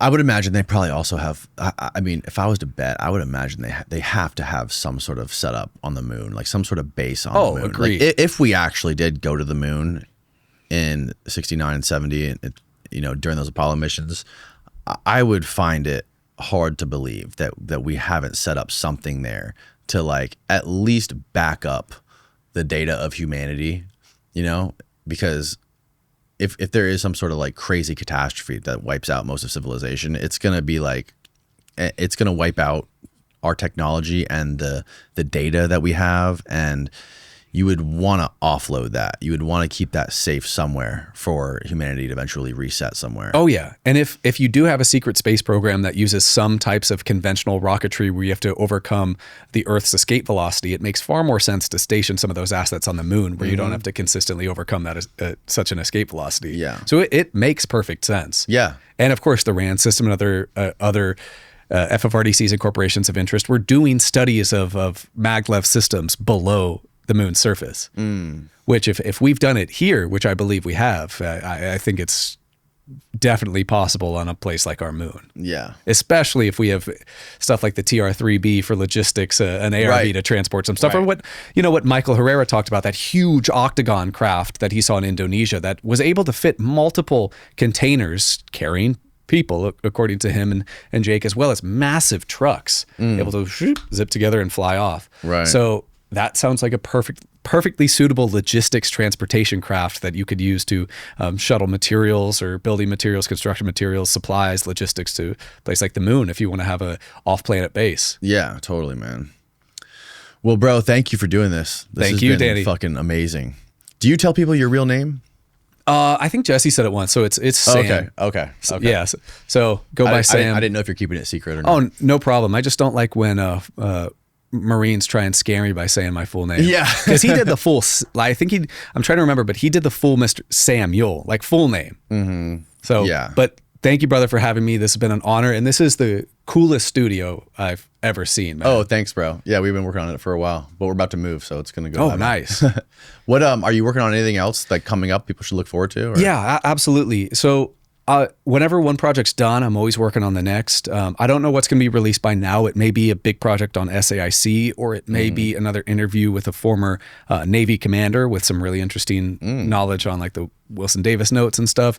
But in between my videos, always expect another one in about 4 weeks' time. As soon as one ends, I'm working on another one. There we go. That's the channel. The videos will always be about crash retrieval, reverse engineering, material exploitation. I try and lay the topics out as best as possible. If you want to start on one video for new viewers, maybe the Navy one, because that one's really interesting, or maybe the Jonathan Weygandt or Alien Reproduction Vehicle Corso Grumman. I don't know. The Doug Way one's interesting. The Weygandt one is fucking phenomenal. That one right there, reverse engineering at Edwards. That's the story of Ed, the guy I told you about. So that's always one interesting. That Koyam, I don't know, man. They're all fun to me. That's why I make them. It's a rabbit hole, man. And once you start watching, you can't stop. It pulls you right in. Oh, I know. The subject is so difficult to parse through, but hopefully a couple of years from now, we'll have this subject ironed out a little bit. Yeah, we'll see. And hopefully the UAP DA, the new legislation to be entered into the 2026 National Defense Authorization Act, gets passed, because what that does quickly is that aims to set up a independent review board appointed by the president, confirmed by the Senate, of like civilian experts to help roll out a responsible disclosure plan. Formerly, it was McConnell and Rand Paul, I think, that blocked this from the Senate, and then Senate communicating with the House to get this passed. So, and I think there was some involvement of Mike Turner, former rep that he's the Ohio guy, right? Wright Patterson. And then there's even some rumors of like the eminent domain discussion being talked about by Travis Taylor and Jay Stratton. So I truly hope that if that legislation gets introduced again, which I believe it will, that can finally get passed and we can finally start to peer behind the 1954 Atomic Energy Act. Well, cool, man. I learned a lot. Thank you again for your time. Thank you, brother. We'll link all this stuff below. And that's all, folks. All right. Appreciate it, man. Good night, everybody.